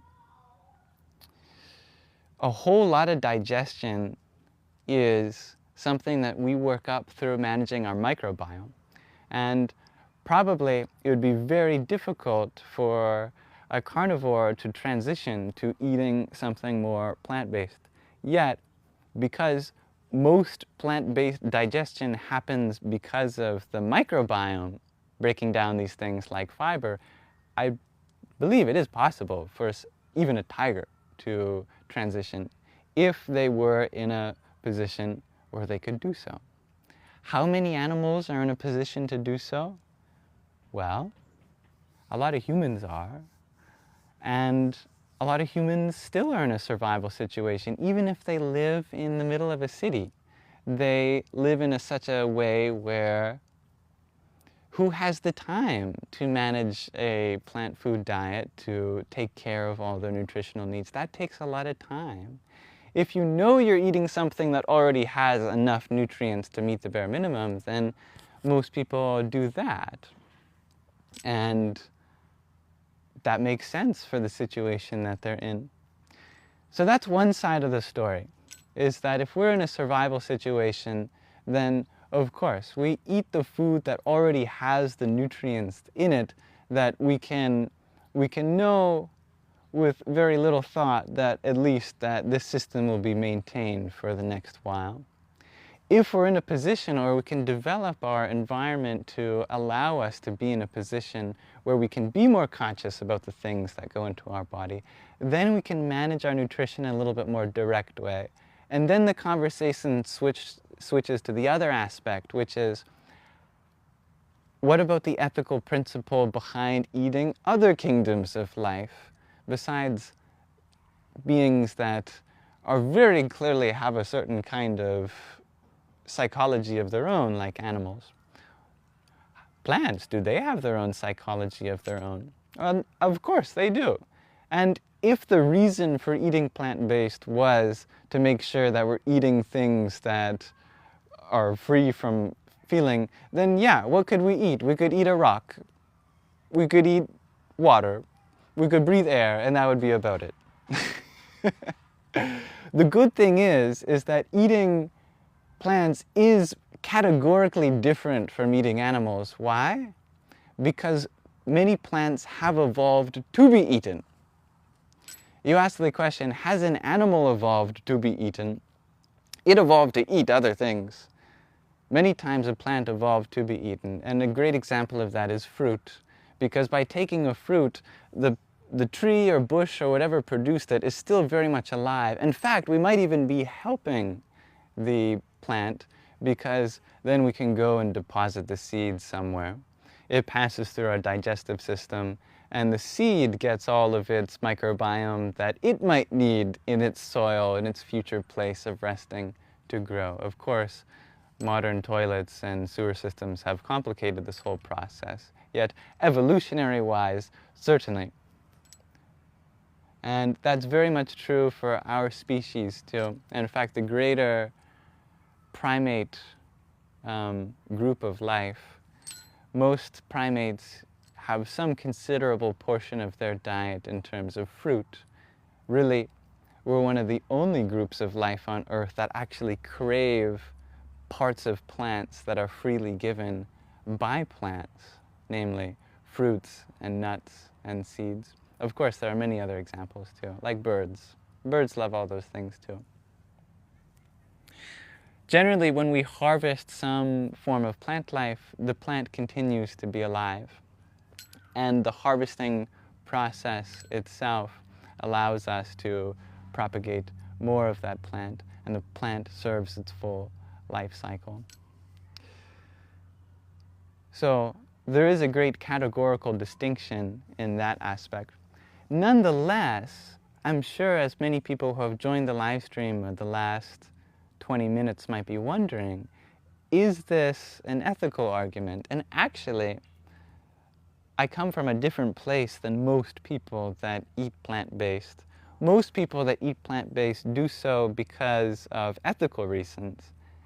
And actually, the way that I came into eating was from a completely different experience of life. That is why I can very much say that wherever you are in your journey of eating, like, I will always accept and allow you to be where you are, because there's so many reasons why a person I see would eat in such a way. I think it's a great bonus that I happen to be eating in such a way that allows other creatures to continue their existence. That's a bonus for me, but the main purpose for me actually is the conscious challenge of trying to manage my body in such a way where I take care of all of its nutrients manually.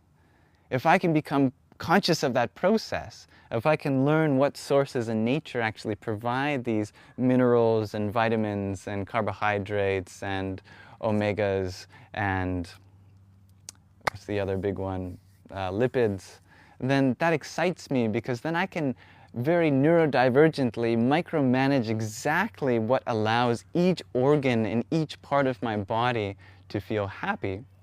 Otherwise, we're relying on an animal source where that animal has done that for itself, or probably has been managed by a human if we're eating if we're doing something other than hunting. An animal in the wild can consciously manage its own nutrition. An animal that's in some facility has its nutrition managed by another human.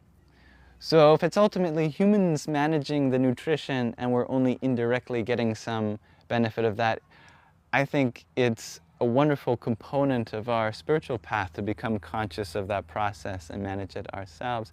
If we're in a position in life where we can do that, and that requires a very privileged position to do it, because it requires a lot more time to research and learn and prepare these things and really monitor one's health.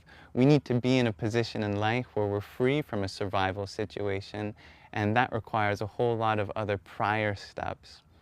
So although in this live stream, for example, the topic has gone back to diets and eating for a large majority of our discussion, really that is a byproduct of itself of a spiritual journey that comes before.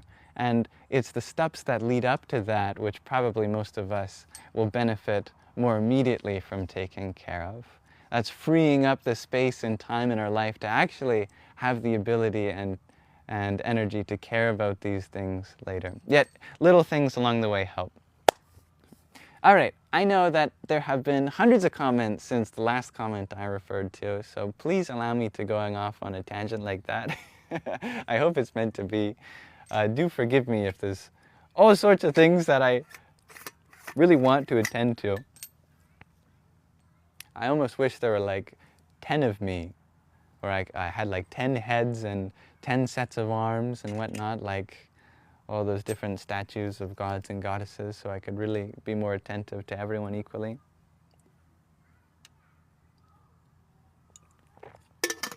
Some things are so nuanced, they require a lot of careful elaboration.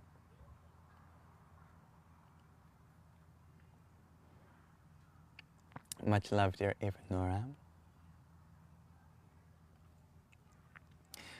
Dear Brandy, you bring up the point that for many people there are things outside of their control that cause pain. And you're absolutely right. I always try to remember that whatever is outside of our control, there is an equal amount of things that are inside of our control. And the universe always puts us in a situation where if we manage those things, that's enough to be happy. Freedom from suffering is actually something independent from freedom of pain.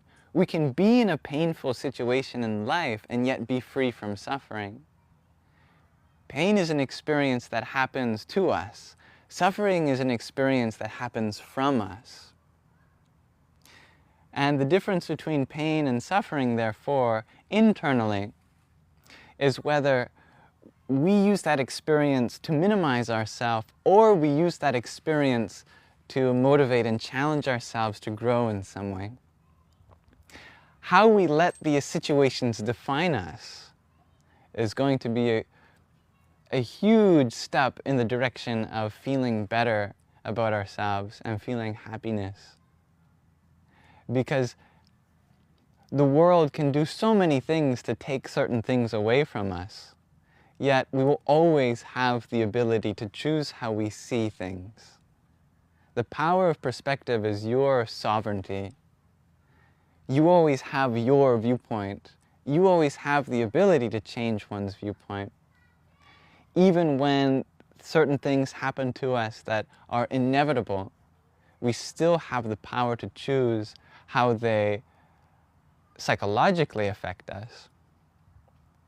Many things physically, neurologically, these things have guaranteed outcomes. These things are going to be in our path. How they become a part of our story, the narrative that we tell around them, the actions that we make around these things, this is our liberty.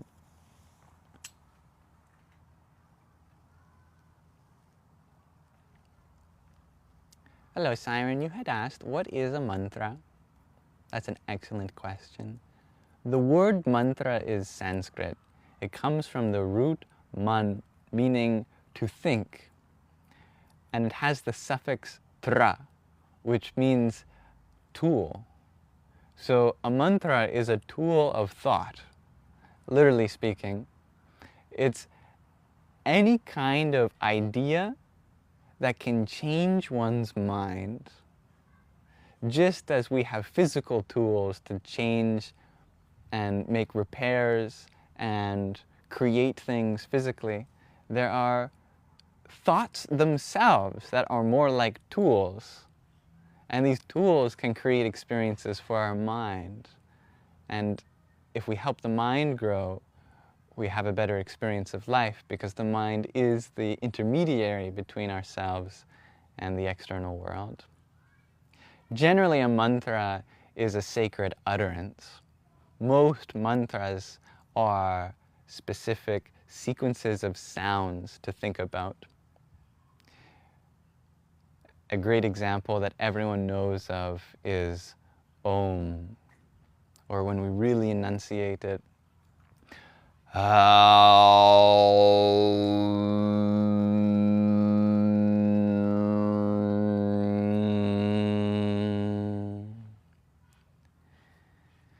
That's a very common mantra, probably the most common mantra. It's known as the Adi mantra. It's the mantra from which all other mantras originate. Generally, a mantra will begin with Om or end with Om. Notice how there's a different way to say Om as a word and Om when you're actually chanting it. When it's a word, you just say Om or Omkara. It's the full name. The government name of Om is Omkara, the sound that is Om. When you're pronouncing it, it actually has 5 different components to it.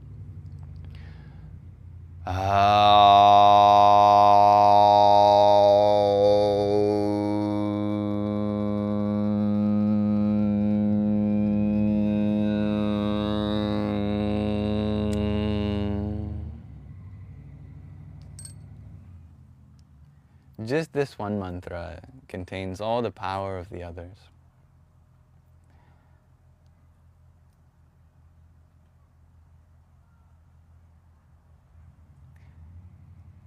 Hello, dear Ashley. Madeline is practicing being more selfish. Good. And the thing I heard recently was, it's good to be selfish when you expand yourself to include everyone else. Because if selfish means I'll do whatever I can to serve myself, as long as myself includes you, I see myself in you, then I'll do whatever I can to serve you also. Be universally selfish. See the self in the universe and then be selfish.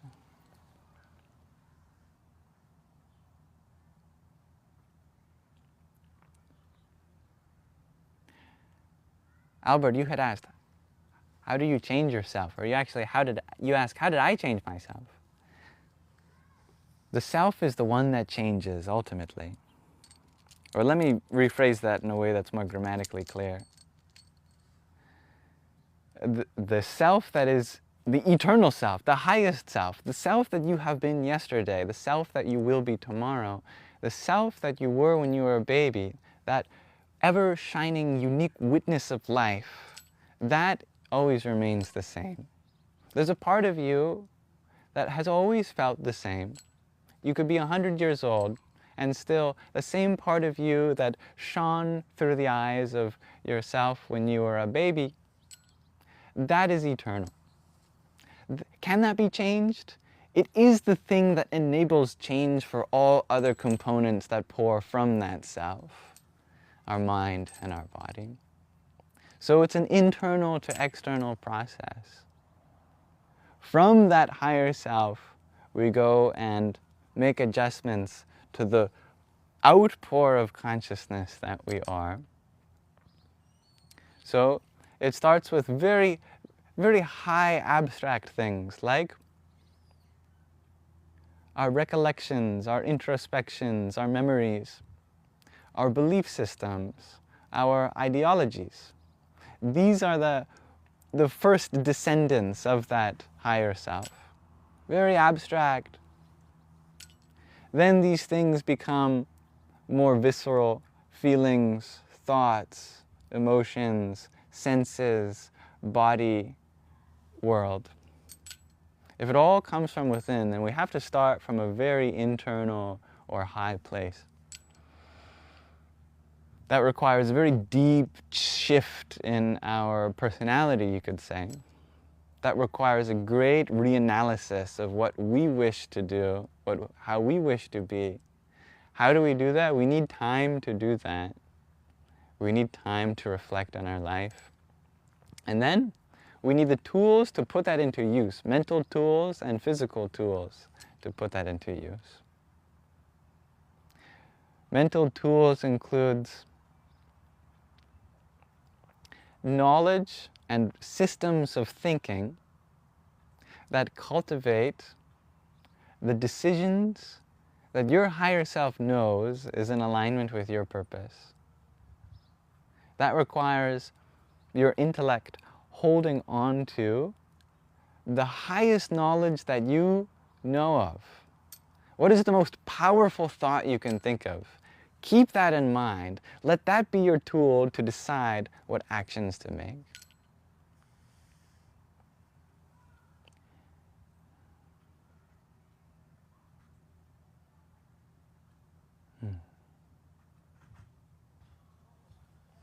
And of course, dear Kali, if you are, and if anyone is in a position where they wish they could be helping the people around them, yet their body is needing healing, then you have every right in the world to focus on your healing. If you want to be of service to others, then we have to be in service to this body and mind first. If there's expectations to serve others before yourself, then that's an opportunity to set a boundary there, because really, we are meant to grow gradually from the inside out. If the things outside of our dominion, or if they've become outside of our dominion of influence, that reminds us there's something internally, more inward, that we have to work on first.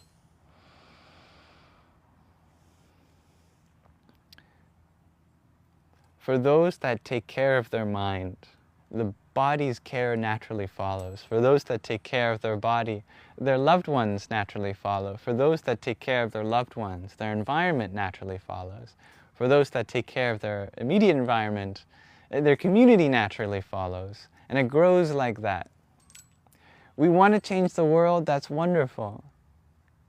We have to start with what we can actually control, and let that wonderfulness expand outward.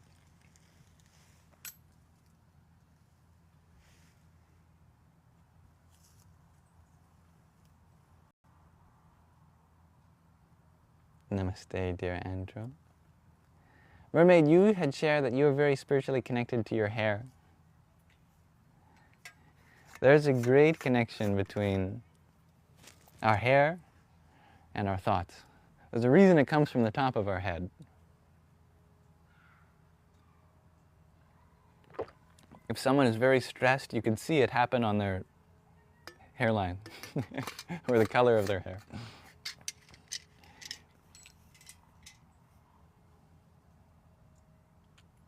You know, there's a reason that great spiritual beings generally have a very recognizable hairdo. You know, they're doing something very consciously up here. Think about like a wizard, a long beard, or many monks. They shave their head in a certain way.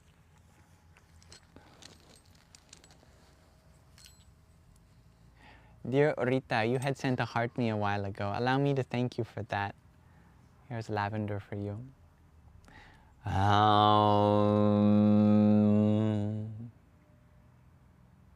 Hiranya Garbhaya Namaha. Danielle, you had sent a hand heart a while ago. Here's some lavender for you too. Marichaye Namaha. Mermaid, you, thank you for the heart me that you had sent. Here's some lavender. Adityaya Namaha. Today is tomorrow. Thank you for your rose.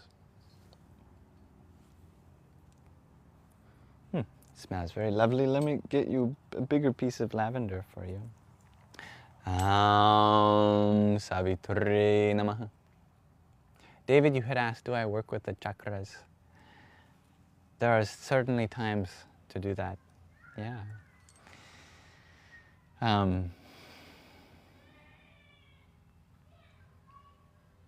Trying to think the last time. It's very powerful to consider all the different epicenters of focus that we can give our attention to in the body. Actually, it's been a while since I specifically did any mantra connected to chakras. Maybe we could do that tonight. You know, there's just so many yogic systems, so many different structures of framing our spiritual paths and our meditation. I feel like I alternate through them as the year goes on, and then I always go back to them and rediscover them.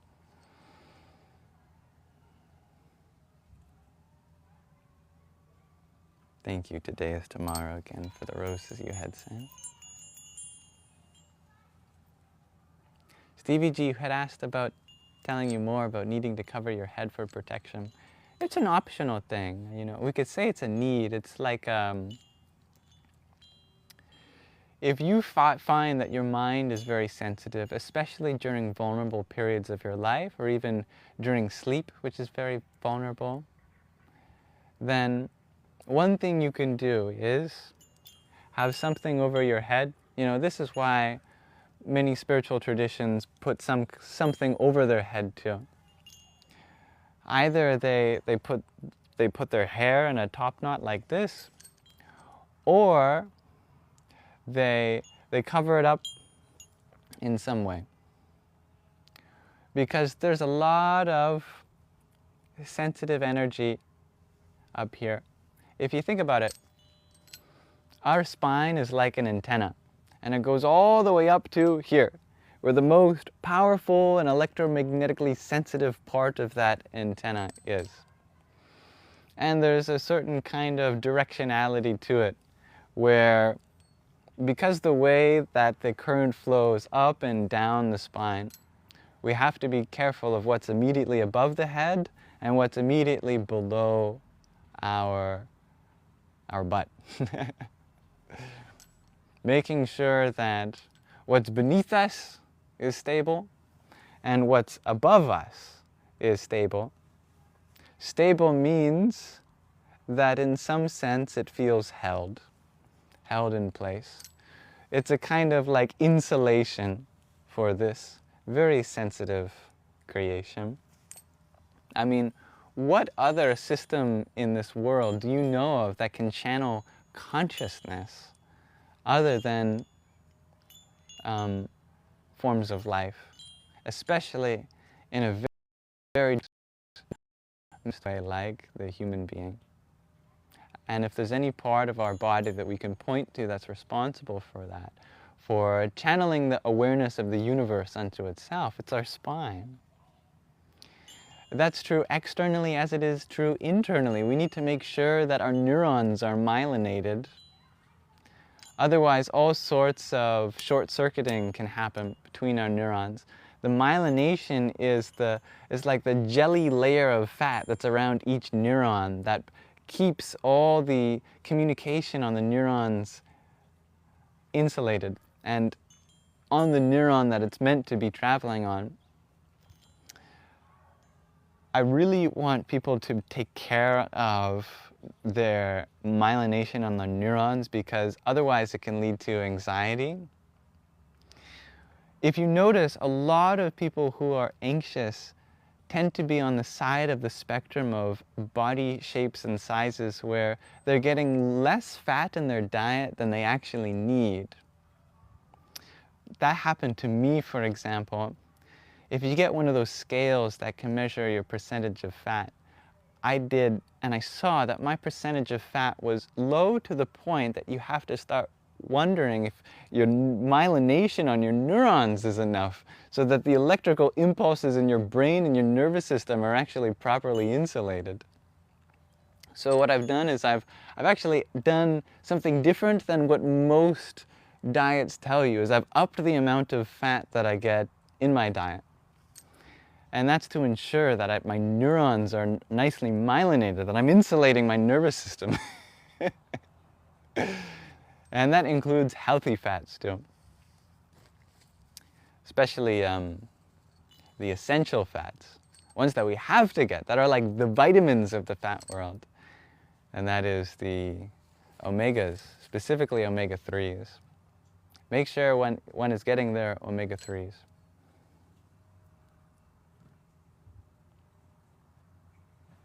Even Nora, every time I wave the lavender, you think of a beautiful scent. I hope so. I hope I'm able to somehow convey that.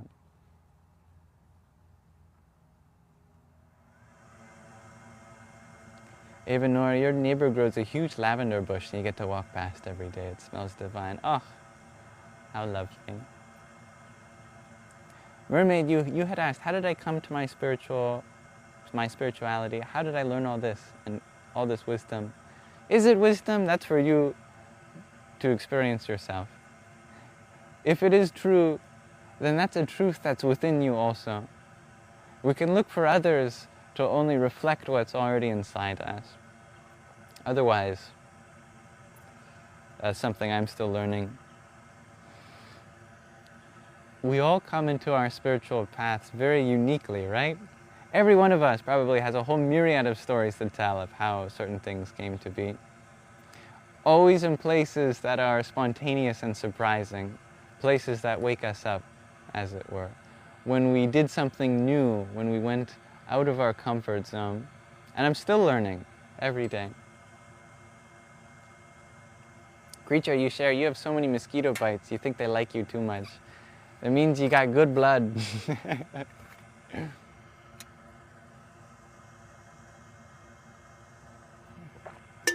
Nutritionista, you had asked, how can you feel in love with life? You feel bored. Hey, if you're a nutritionista, there's so many things you can do to fall in love with life. Continue to treat your body like a temple. Fall in love with all the different types of offerings you can give to your body. If you're already a nutritionist, then you already know of all the different nutrients to give it. That's great. The next step, can you arrange it beautifully on the plate, right? It's just side quest after side quest. People wonder what the main quest of life is. The main quest is the side quests. The next side quest is, can you arrange the food beautifully on your plate? Because if your eyes can see, if your nose can smell a beautiful offering to the body, then that gets accepted with even more love and optimizations. If we mush it all into this kind of gloop, even if it's all the same nutrients, the body is going to treat it more like gloop than a beautiful offering. So that could be the next step. If you already feel comfortable with your knowledge of nutrition, how about arrangement? There's a certain art to the way you offer it itself, rather than what it is that you're specifically offering. There's a creativity to that.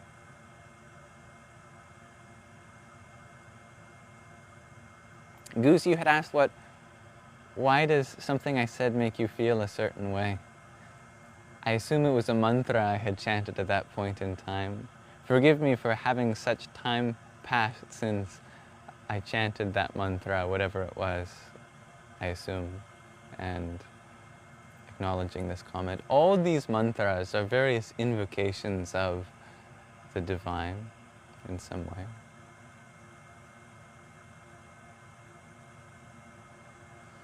There's this interesting quote he shares from Louise Gluck, if I pronounced that right. We look at the world once in childhood, the rest is memory. I like that. So let's get back into childhood.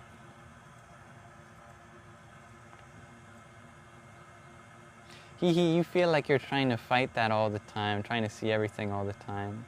Yeah. If we feel like there's something we're fighting in this moment, then of course we're going to feel restless. We're going to feel like we're in some kind of survival situation. Even if there are problems in your life, really big ones, approach them from a different perspective than a fight. Rather than fighting to succeed, heal to succeed? What situations are you offering remedies to? What areas of life are you contributing to make things get better? It's just a subtle thing, yet it changes the way our nervous system feels, the way we frame the challenges of life. Is it a battle? Is it a conquest? Or is it something that you're attending to with as much grace as you can? Is it a learning experience?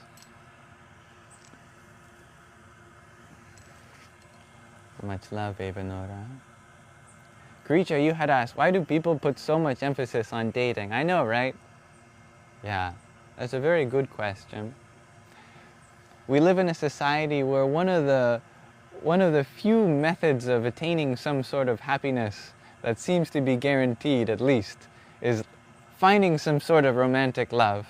If everything else is going haywire, at least we can find that person that we will feel complete with. And so we are built, our mindsets culturally are built with all these movies and stories and people around us that contribute to this perspective that there's an idea of what a relationship can do for you, that a relationship is your source of stability in this ever-changing world, that a relationship should be like this and romance should be like that, and we should be able to have this type of partner to be able to experience that type of happiness. It puts a lot of stress on all of us. My goodness, it puts a lot of pressure on that aspect of life. And of course, evolutionary-wise, we have that procreative instinct that if there's one thing we can succeed at in this life, it's passing our genetics on to the next generation. At least we've evolved to the point where we know we can go past that too. We can zoom out and ask the question, what is it that I really want to be? What kind of relationships do I really want to develop? And how healthy are they? Developing healthy relationships means seeing the person as they are, rather than what they could be for you. Just attending to the beautiful source of life that they are too. Treat everything like a friend or a friend to be, and see what happens from there.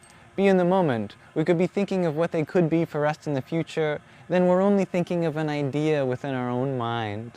If we really want to be with someone, then be with them in the capacity they are in this moment.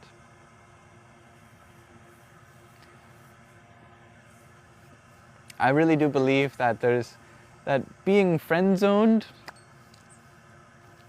is a funny concept, because really it's a blessing to have someone that's a friend. A friend is the greatest experience you can have with any other being.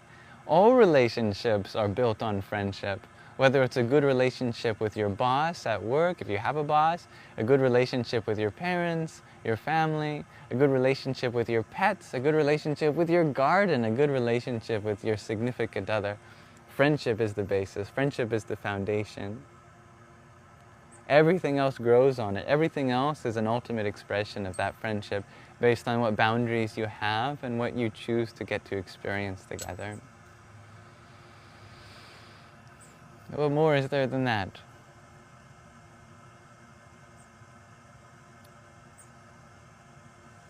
Yeah. We are stewards of the earth. Does the raccoon know how to open the egg? The egg that I gave to that raccoon? Yes. In fact, I've got this very specific portion of the backyard that is being fertilized by all the calcium in the eggs that we've given this raccoon.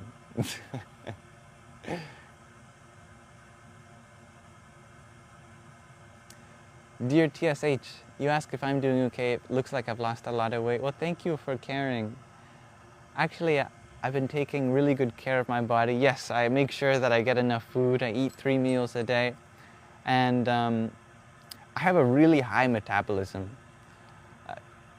Like, my partner, my mother, they see me eat spoonfuls of coconut oil and they wonder, where does it go? I think for many people, they could eat what I'm eating and gain a lot of weight.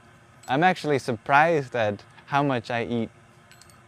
And I'm sure my toilet is surprised at how much passes through me too.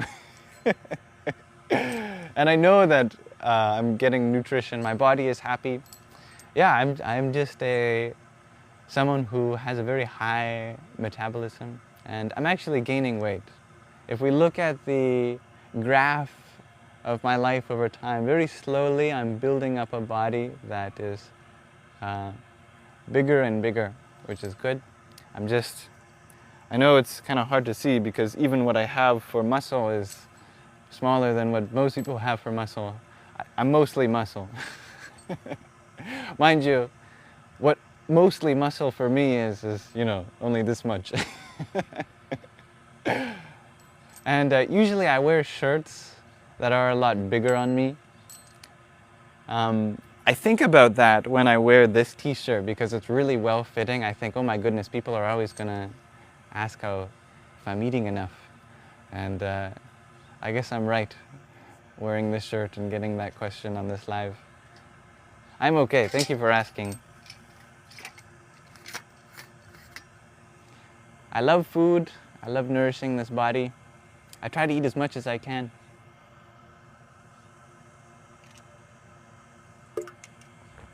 Gio, you asked for me to share more about histamine.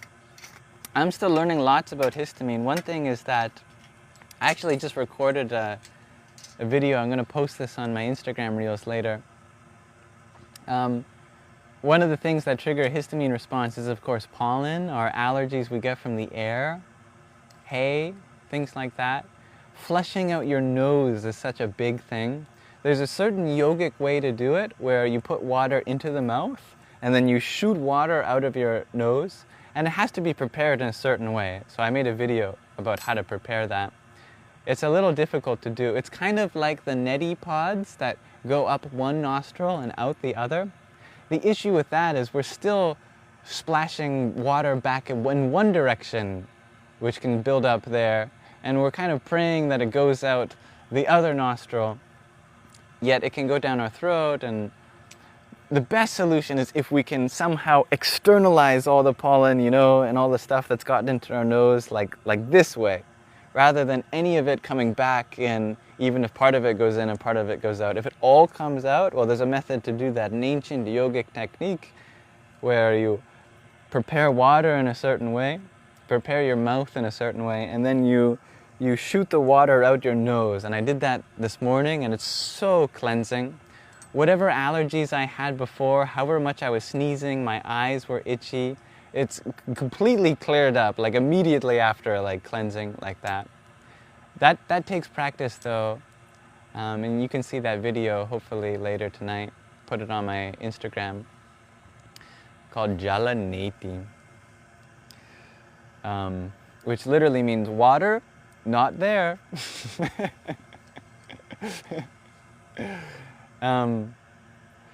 Another thing you can do for histamine is make sure you're eating apples and onions, preferably at different times. Generally, we want to try to reduce the amount of onions we eat unless we need it, unless we're already in a high histamine state. That's actually what onions and garlic and those kinds of pungent vegetables are for. They're more medicinal, and if we're already in a healthy state, then onions and garlic we can leave out of our diet. We can leave for a time where we need it. And one of the times that we need it is if we're experiencing inflammation and histamine, which honestly, if we're in the Western society, we're probably in a chronic state of histamine oversensitivity and chronic inflammation. So that's why most of us naturally love putting onion and garlic and all that stuff in our body, because our body is constantly trying to purge all the things that we get in today's modern life. So apples, onions, those are two foods that I know are good for that. Giuliano, thank you for the love you so much that you had sent. Here's lavender for you.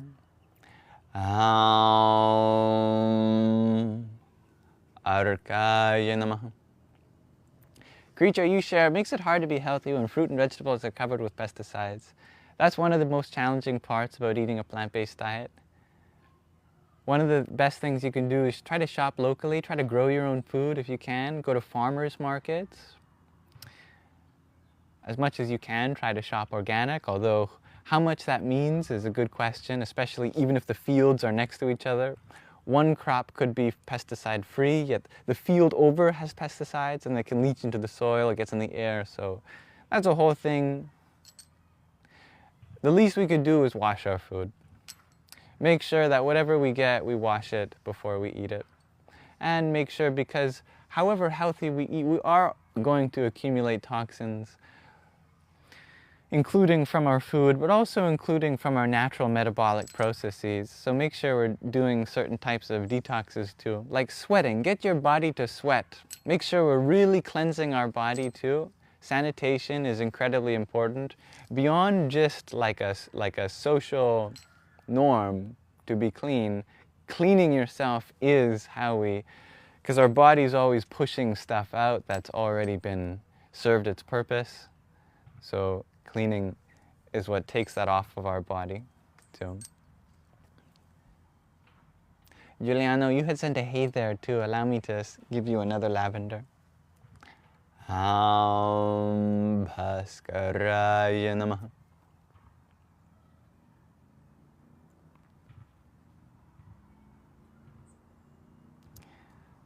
Yeah, Mother Nature already knows how to provide the proper amounts of nutrition.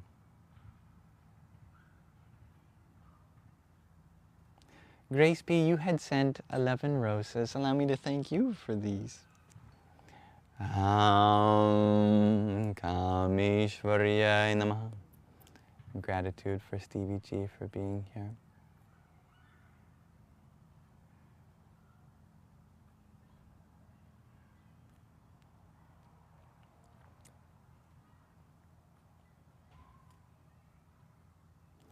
Yeah, cacao is very healthy. The only thing we have to be careful about with cacao is that it can be high in heavy metals. That's the whole other side of nutrition. Maximize our nutrition, minimize our anti-nutrition, all these anti-nutrients too. I wish food labels came with both. You know, when you look at the back of a food item, or you look up a data sheet for something online, you get all the nutrition, all the good stuff. I wish it also told you, you know, like it has this much lead, it has this much cadmium, it has this much phytates, it has this much oxalates, etc.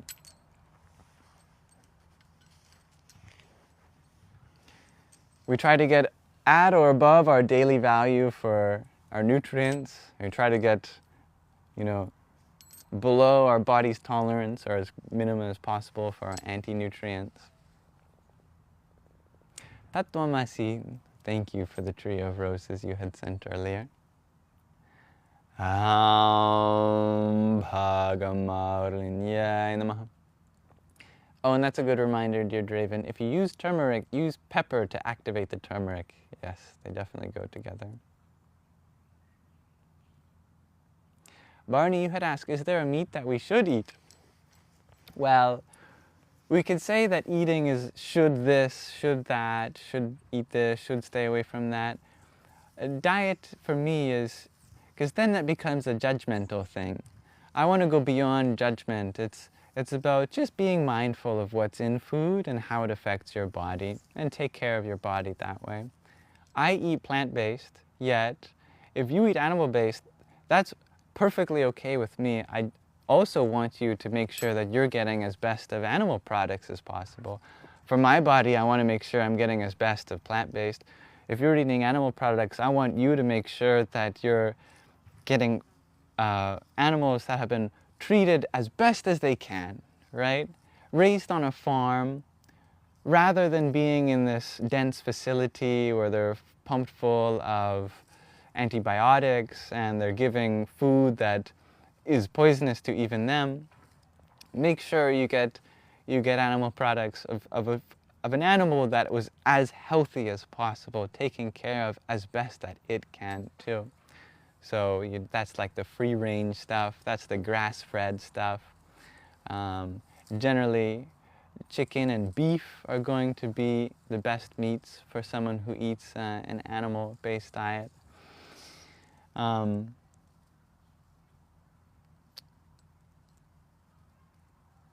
What was I going to say? There was something else I wanted to say to that. I've lost the plot. I had another point, you know. I knew I had like 3 things to say, and I said 2 of them. What was the third one? It'll come to me.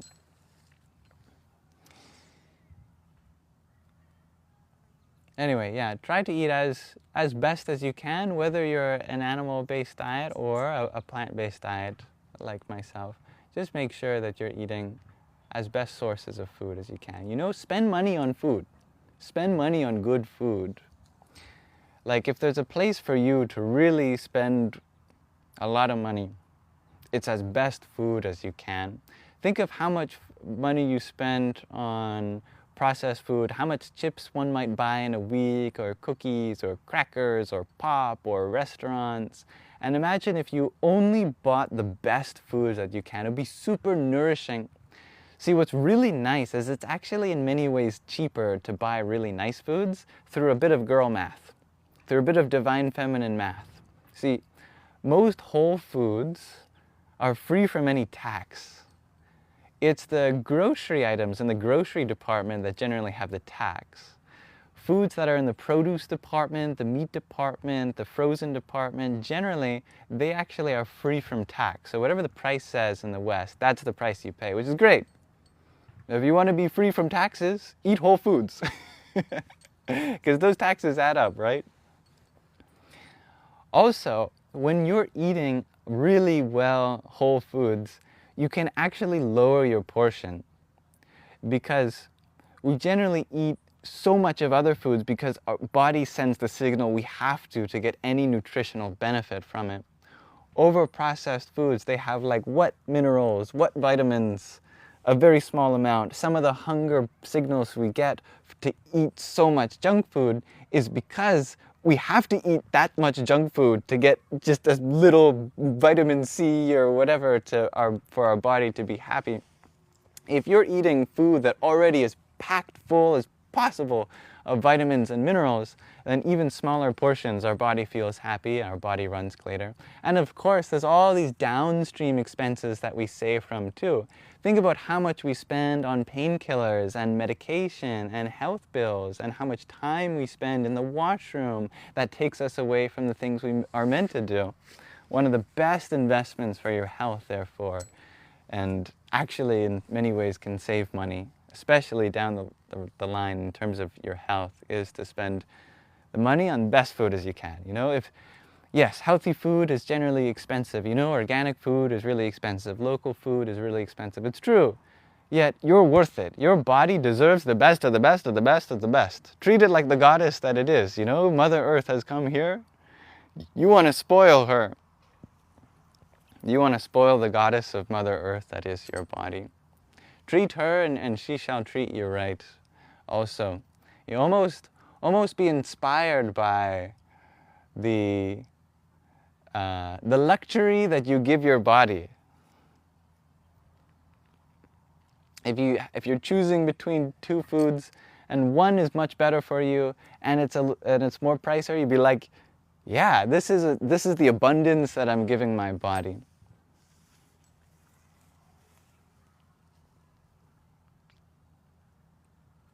Lucio, thank you for the pair of roses that you had sent.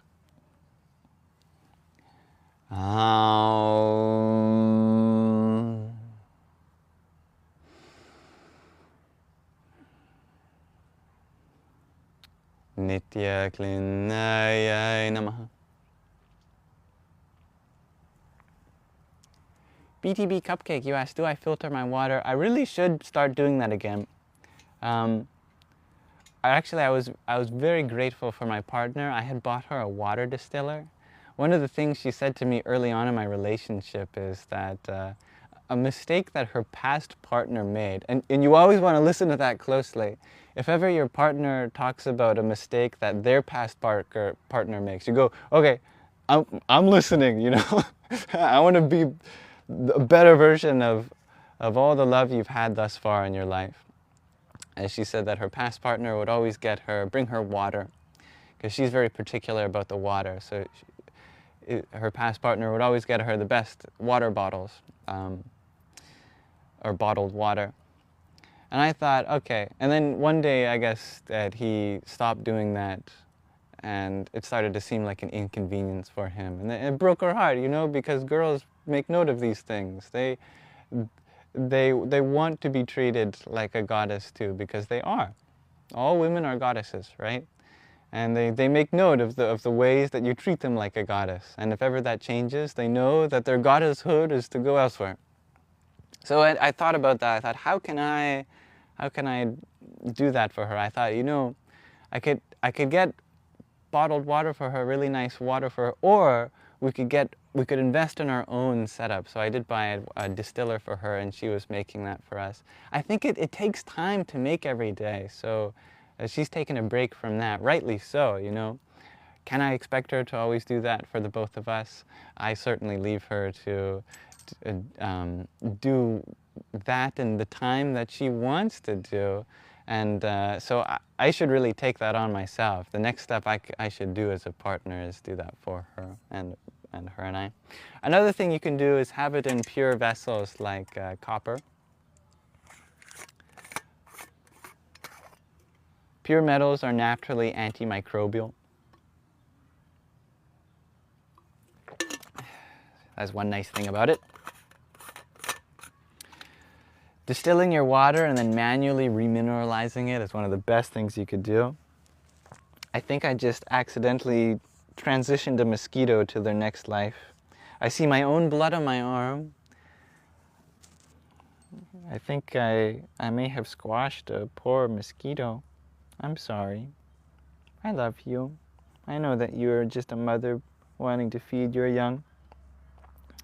Had I known you were on my arm, I would have been a bit more careful with the way I touched myself there. I wish you wonderful things, O soul of the mosquito, O divine consciousness that you are part of the greater life. Thank you. Kshamasvame. Om. Trambakam yajamahe. Sugandhim pushte vardhanam urvarukami vabandhanam. Mrityor muksheja mamritat. Om asato ma satgamaya. Tamaso ma jyotir gamaya.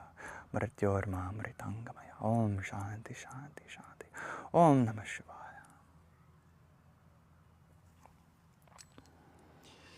All right, it's 7:30. It's the time that I said that I would be done live streaming. So I think I'll do a little short encore, maybe a meditation. Let me really scroll through and just at the very least make sure I thank everyone who sent a gift.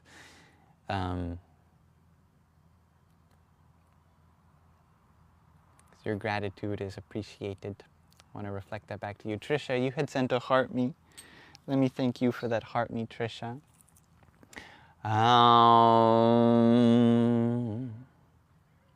Pashupatinaye namaha. Pashupataye namaha.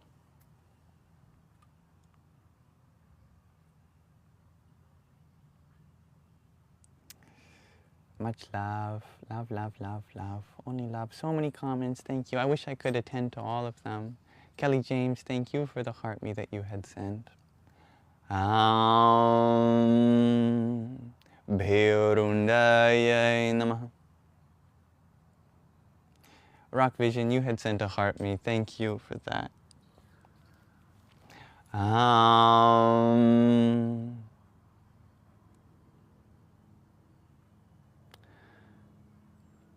Mahavajreshwaryaye namaha.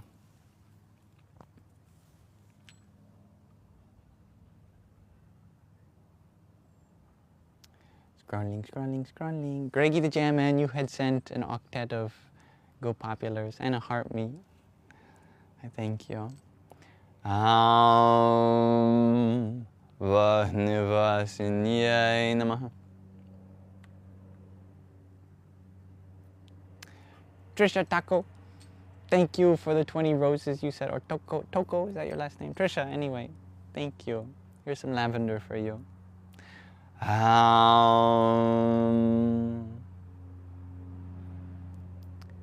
Shivadutyaye namaha. Gabriel, you had asked, where did I get my copper bottle? It was a gift from my mother. I think she got it online somewhere.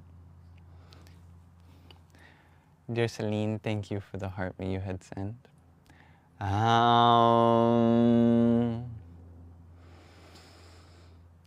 Dvaritaya Namah. Okay, I got back to the present moment. At least I know I've acknowledged everyone who sent a token of their appreciation. Allow me to reflect that gratitude back to you. Thank you.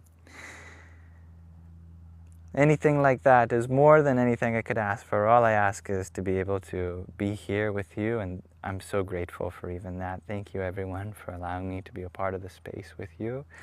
This is your live stream. I am just a host of it.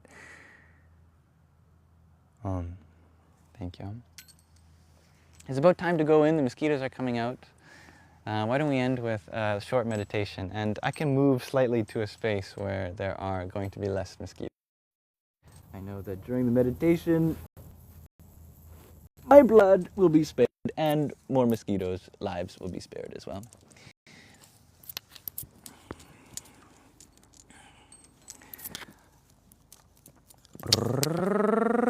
Boop. Okay. There. This is nice. You have the sun, the beautiful sunlight behind. This is a fun setup. Just hang out. So casual. Hey guys, how you doing? I wish I could see the comments from here. Yeah, much love to everyone. Thank you, creature. Thank you. Is it Terry? Terrelyn Grant. Much love. Okay, we could do a standing meditation. So, actually what I wanted to do was, I wanted to at least do some reading today. So let's read a random verse from the Radiant Sutras. This is a translation and interpretation of the Vijnana Bhairava Tantra by Lauren Roche. We read through this whole thing actually. The recordings are on the Yam Shakta YouTube channel. 112 pathways to liberation we can experience in mostly any moment. So let me pick a random one. Okay. This is the 52nd yukti. Anagatayam nidrayam pranashte bhyagochare savastha manasagamya paradevi prakashate. And the English interpretation is, when sleep has not yet come and the sweet buzz of exhaustion permeates the body, linger in the of relief as your head touches the pillow. Everything in you is yearning to let go, so let go. Let your body fall into something deeper than sleep. With your mind, enter the soft, luminous glow of the soul. Om anagatayam nidrayam pranashte bhyagochare savastha manasagamya paradevi prakashate. This is the page, if anyone wants to screenshot it for next time. You might have to mirror it. Actually, I was going to ask if it was the right way around on your screen. But you are all technologically bright enough to figure that out, I'm sure. Hopefully it's focused. Anyway.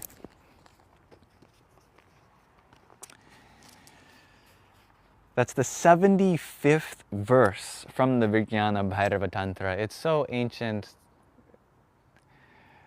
Copyright has expired. Is the original author of Shiva and Shakti going to copyright their